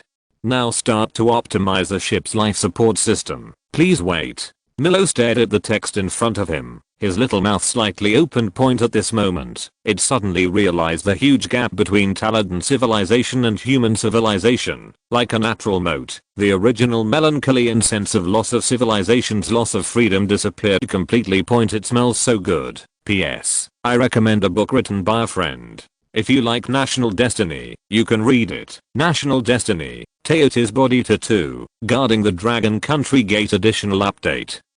9/12 Chapter 699 The Power of Level 5 Civilization. In a short period of time, with the help of Zero, the comprehensive performance of the Taladan starship was directly improved to a higher level. Such obvious changes naturally could not be hidden from the rest of the Taladan people. After learning this information, surprise and joy instantly dispersed the dense haze inside the civilization. Is the 5th level civilization really so powerful? This atmosphere reached its peak 10 minutes later. A silver-white ellipsoidal aircraft came from afar and stopped outside the port gate of the flagship. Under Alden's order, the Taladan flagship opened its welcome door to it. The ellipsoidal aircraft slowly drove into the interior of the Taladan flagship along the passage. Merrin looked at the silver-white ellipsoidal aircraft curiously. The surface of the aircraft was covered with arc-shaped lines, which combined with each other to form a complex pattern. In the Taladan culture, it symbolizes friendship and peace. Under the gaze of everyone, the hard shell of the aircraft slowly opened, revealing its internal structure. Not only the outside, but also the inside is filled with arc structures that make them feel comfortable. A physical transmission interface commonly used by the Taladan people extended from it and hovered in front of Alden. Chief, this is... Merrin was stunned and asked in a low voice, Tachayan. Information transfer station, Milo. answered the confusion of Merrin and everyone on behalf of Alden. The first gift given to us by human civilization. It is said to be a real-time communication device that is more advanced than quantum long-distance communication. It allows us to better exchange information with the main civilization. As he spoke, Milo carefully stretched out his little hand and stroked the smooth and textured outer shell of the aircraft. With deep shock and intoxication in his eyes, "It's hard to imagine," it muttered to itself, "whether it's the external decoration or the internal structure. The appearance of all visible equipment is built according to our aesthetic standards." How much time has passed, Milo asked himself and answered, "It's only been a few hours since the central computer license was opened to us to receive this gift. In just a few hours, human civilization has completed the interpretation of Taladan culture and the transformation of these high-precision devices. Is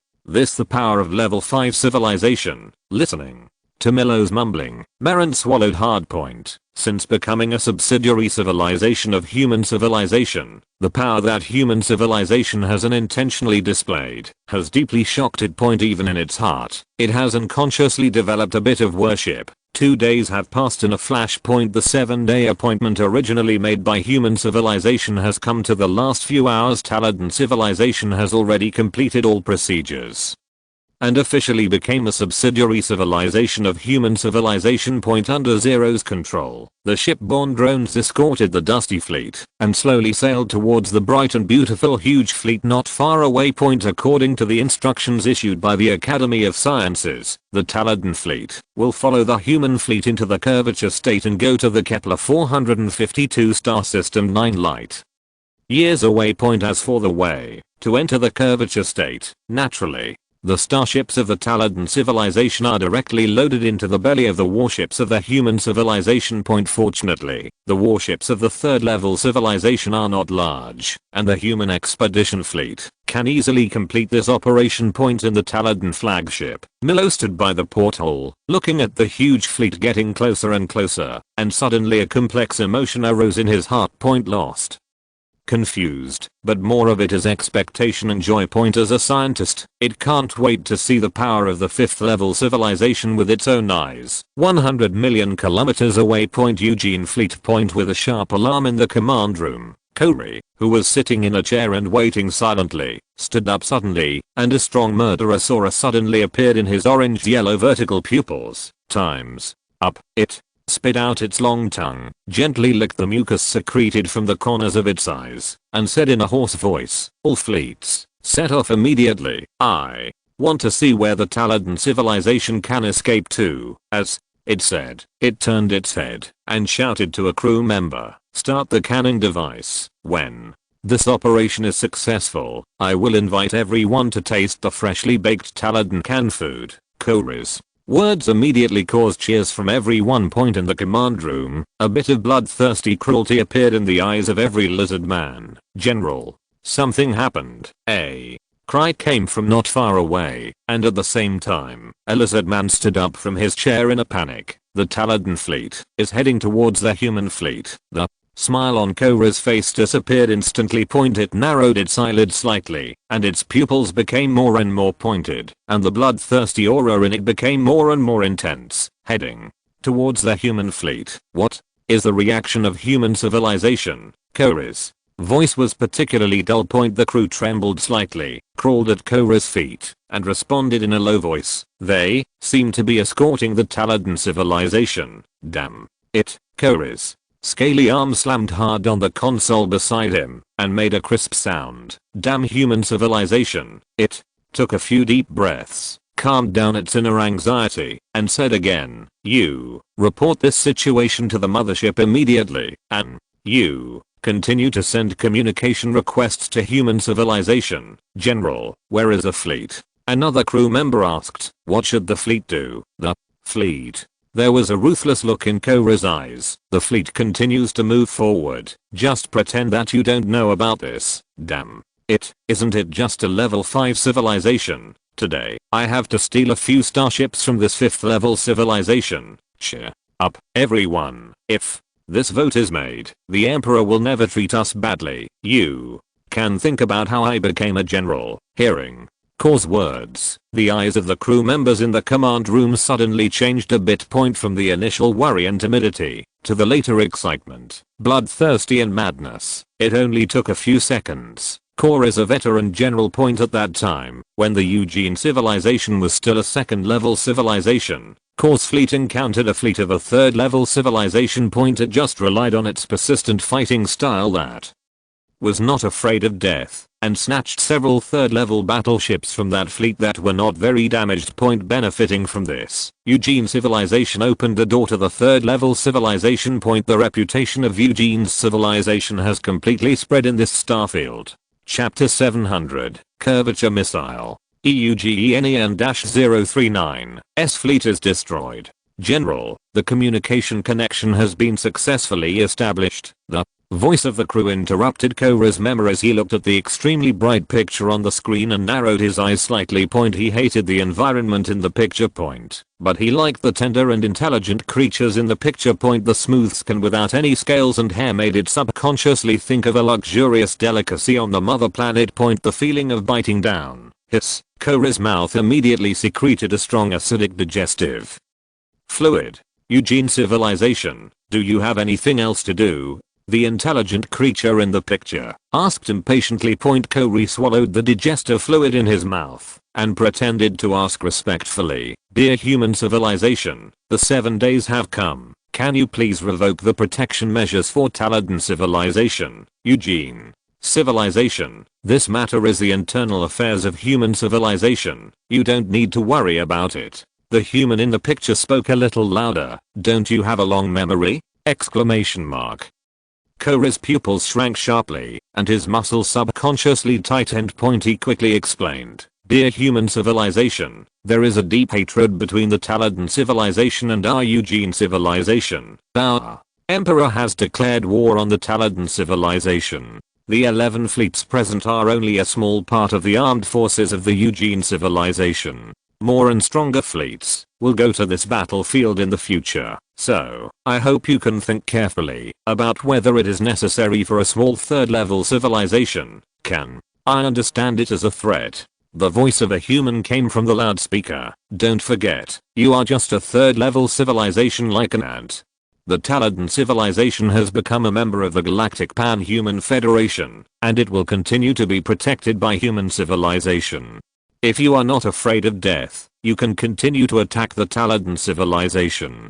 General, the communication has been cut off. The crew whispered to remind Corey, who was stunned. Galactic Pan-Human Federation? Corey stood there in a daze, thinking carefully about the meaning of this unfamiliar word. Isn't this a subordinate civilization? Damn, cunning Taladan civilization. It actually chose to become a subordinate civilization of human civilization. Core's face turned ugly in an instant after he reacted. General, our fleet still needs. The crew asked again. Retreat. Corey shouted. Retreat immediately. Stop all combat plans. Report the information to the mothership at the same time. The situation has completely changed. Before, Taladan civilization was just a separate third level civilization, and Corey could choose to force an attack and intercept several Taladan warships from human civilization. In this way, he completed his mission and brought honor to Eugene civilization, intercepting spoils from the fleet of the 5th level civilization. This title is enough to make him climb one step higher. In Eugene civilization, he can bet that human civilization will not provoke an annoying pirate civilization for the life and death of a third level civilization. After all, who would pay attention to the fight between two ants on the roadside? But now the situation is completely different. That is a subordinate civilization of human civilization. Attacking a subordinate civilization is equivalent to declaring war on human civilization. Corey swallowed his saliva and asked himself, if Eugene's civilization encountered such a situation, what choice would he make? The answer is obvious the moment he understood the situation. A piercing chill came from behind him. Retreat. All Eugene warships, retreat at full speed. As Soon as the voice fell, a dense explosion of fire appeared in the fleet around him. The orange-yellow vertical pupils had shrunk into a straight line. The next moment, the blazing flames devoured it completely. Human fleet. Bei Yixuan cut off the communication with a cold face. He slowly got up from the chair and squinted his eyes to look at the holographic projection in front of him. Professor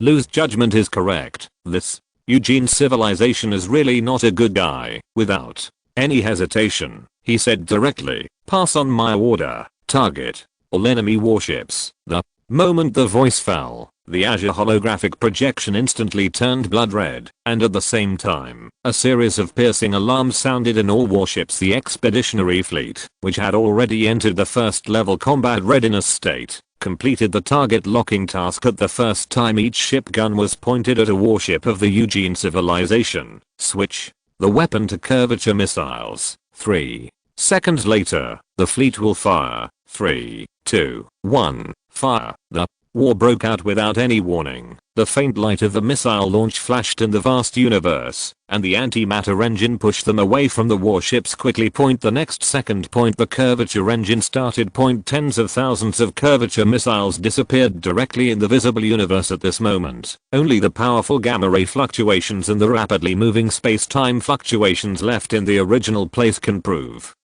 their existence. Under Zero's control, the warp missiles that exceeded the speed of light scattered in all directions, firmly locking onto their respective targets. It didn't take them long to catch up with the fleet. When the missile was about to reach the target warship, it left the curvature state. This was to ensure the accuracy of the attack. Due to the short flight time of the missile, the particle accumulation effect caused by the curvature engine was not serious, but it was still enough to cause a certain blow to these small broken spaceships of the third level civilization. The light of the magnetic field shield overload flashed by, and in an instant, the fleet of Eugene civilization lost its most important means of protection. Under the full force of the antimatter engine, the missile rushed towards the target warship. At lightning speed, this batch of curvature missiles attacked the target warship at almost the same time. In a sense, using curvature missiles to attack the fleet of the third level civilization is a great waste. But this also meets the requirements put forward by Lu Yongchang, not giving Eugene civilization any time to react. Before the group of lizardmen could react, the missile had hit the outer armor of the warship. The missile loaded with antimatter was detonated. The energy generated by the annihilation of matter and antimatter violently tore the armor of the warship and instantly melted the intelligent life living inside, accompanied by a circle of brilliant fireworks 100 million kilometers away. The 11 fleets of Eugene civilization completely perished at this moment. P.S. I would like to recommend 2 more books written by friends. The first one is Youth Song, Starting a Sword Godly Changgang, a fan fiction. The protagonist travels to the world of the young Song and gets a god level role playing system. The second one is Creation, There Is No Land. Have you ever heard of the revival of spiritual energy? A novel about the creation of the world for all people. Everyone can become a creator, and the protagonist obtains a simulator system to deduce the development of the planet and the changes of civilization. Those who are interested can take a look. End of this chapter. Thank you very much for reaching the end. Don't forget to like. Looking for more exclusive content and immediate access? Subscribe to our Patreon. Remember, every like, subscription, or donation encourages us to continue. Thanks to everyone. See you in the next video.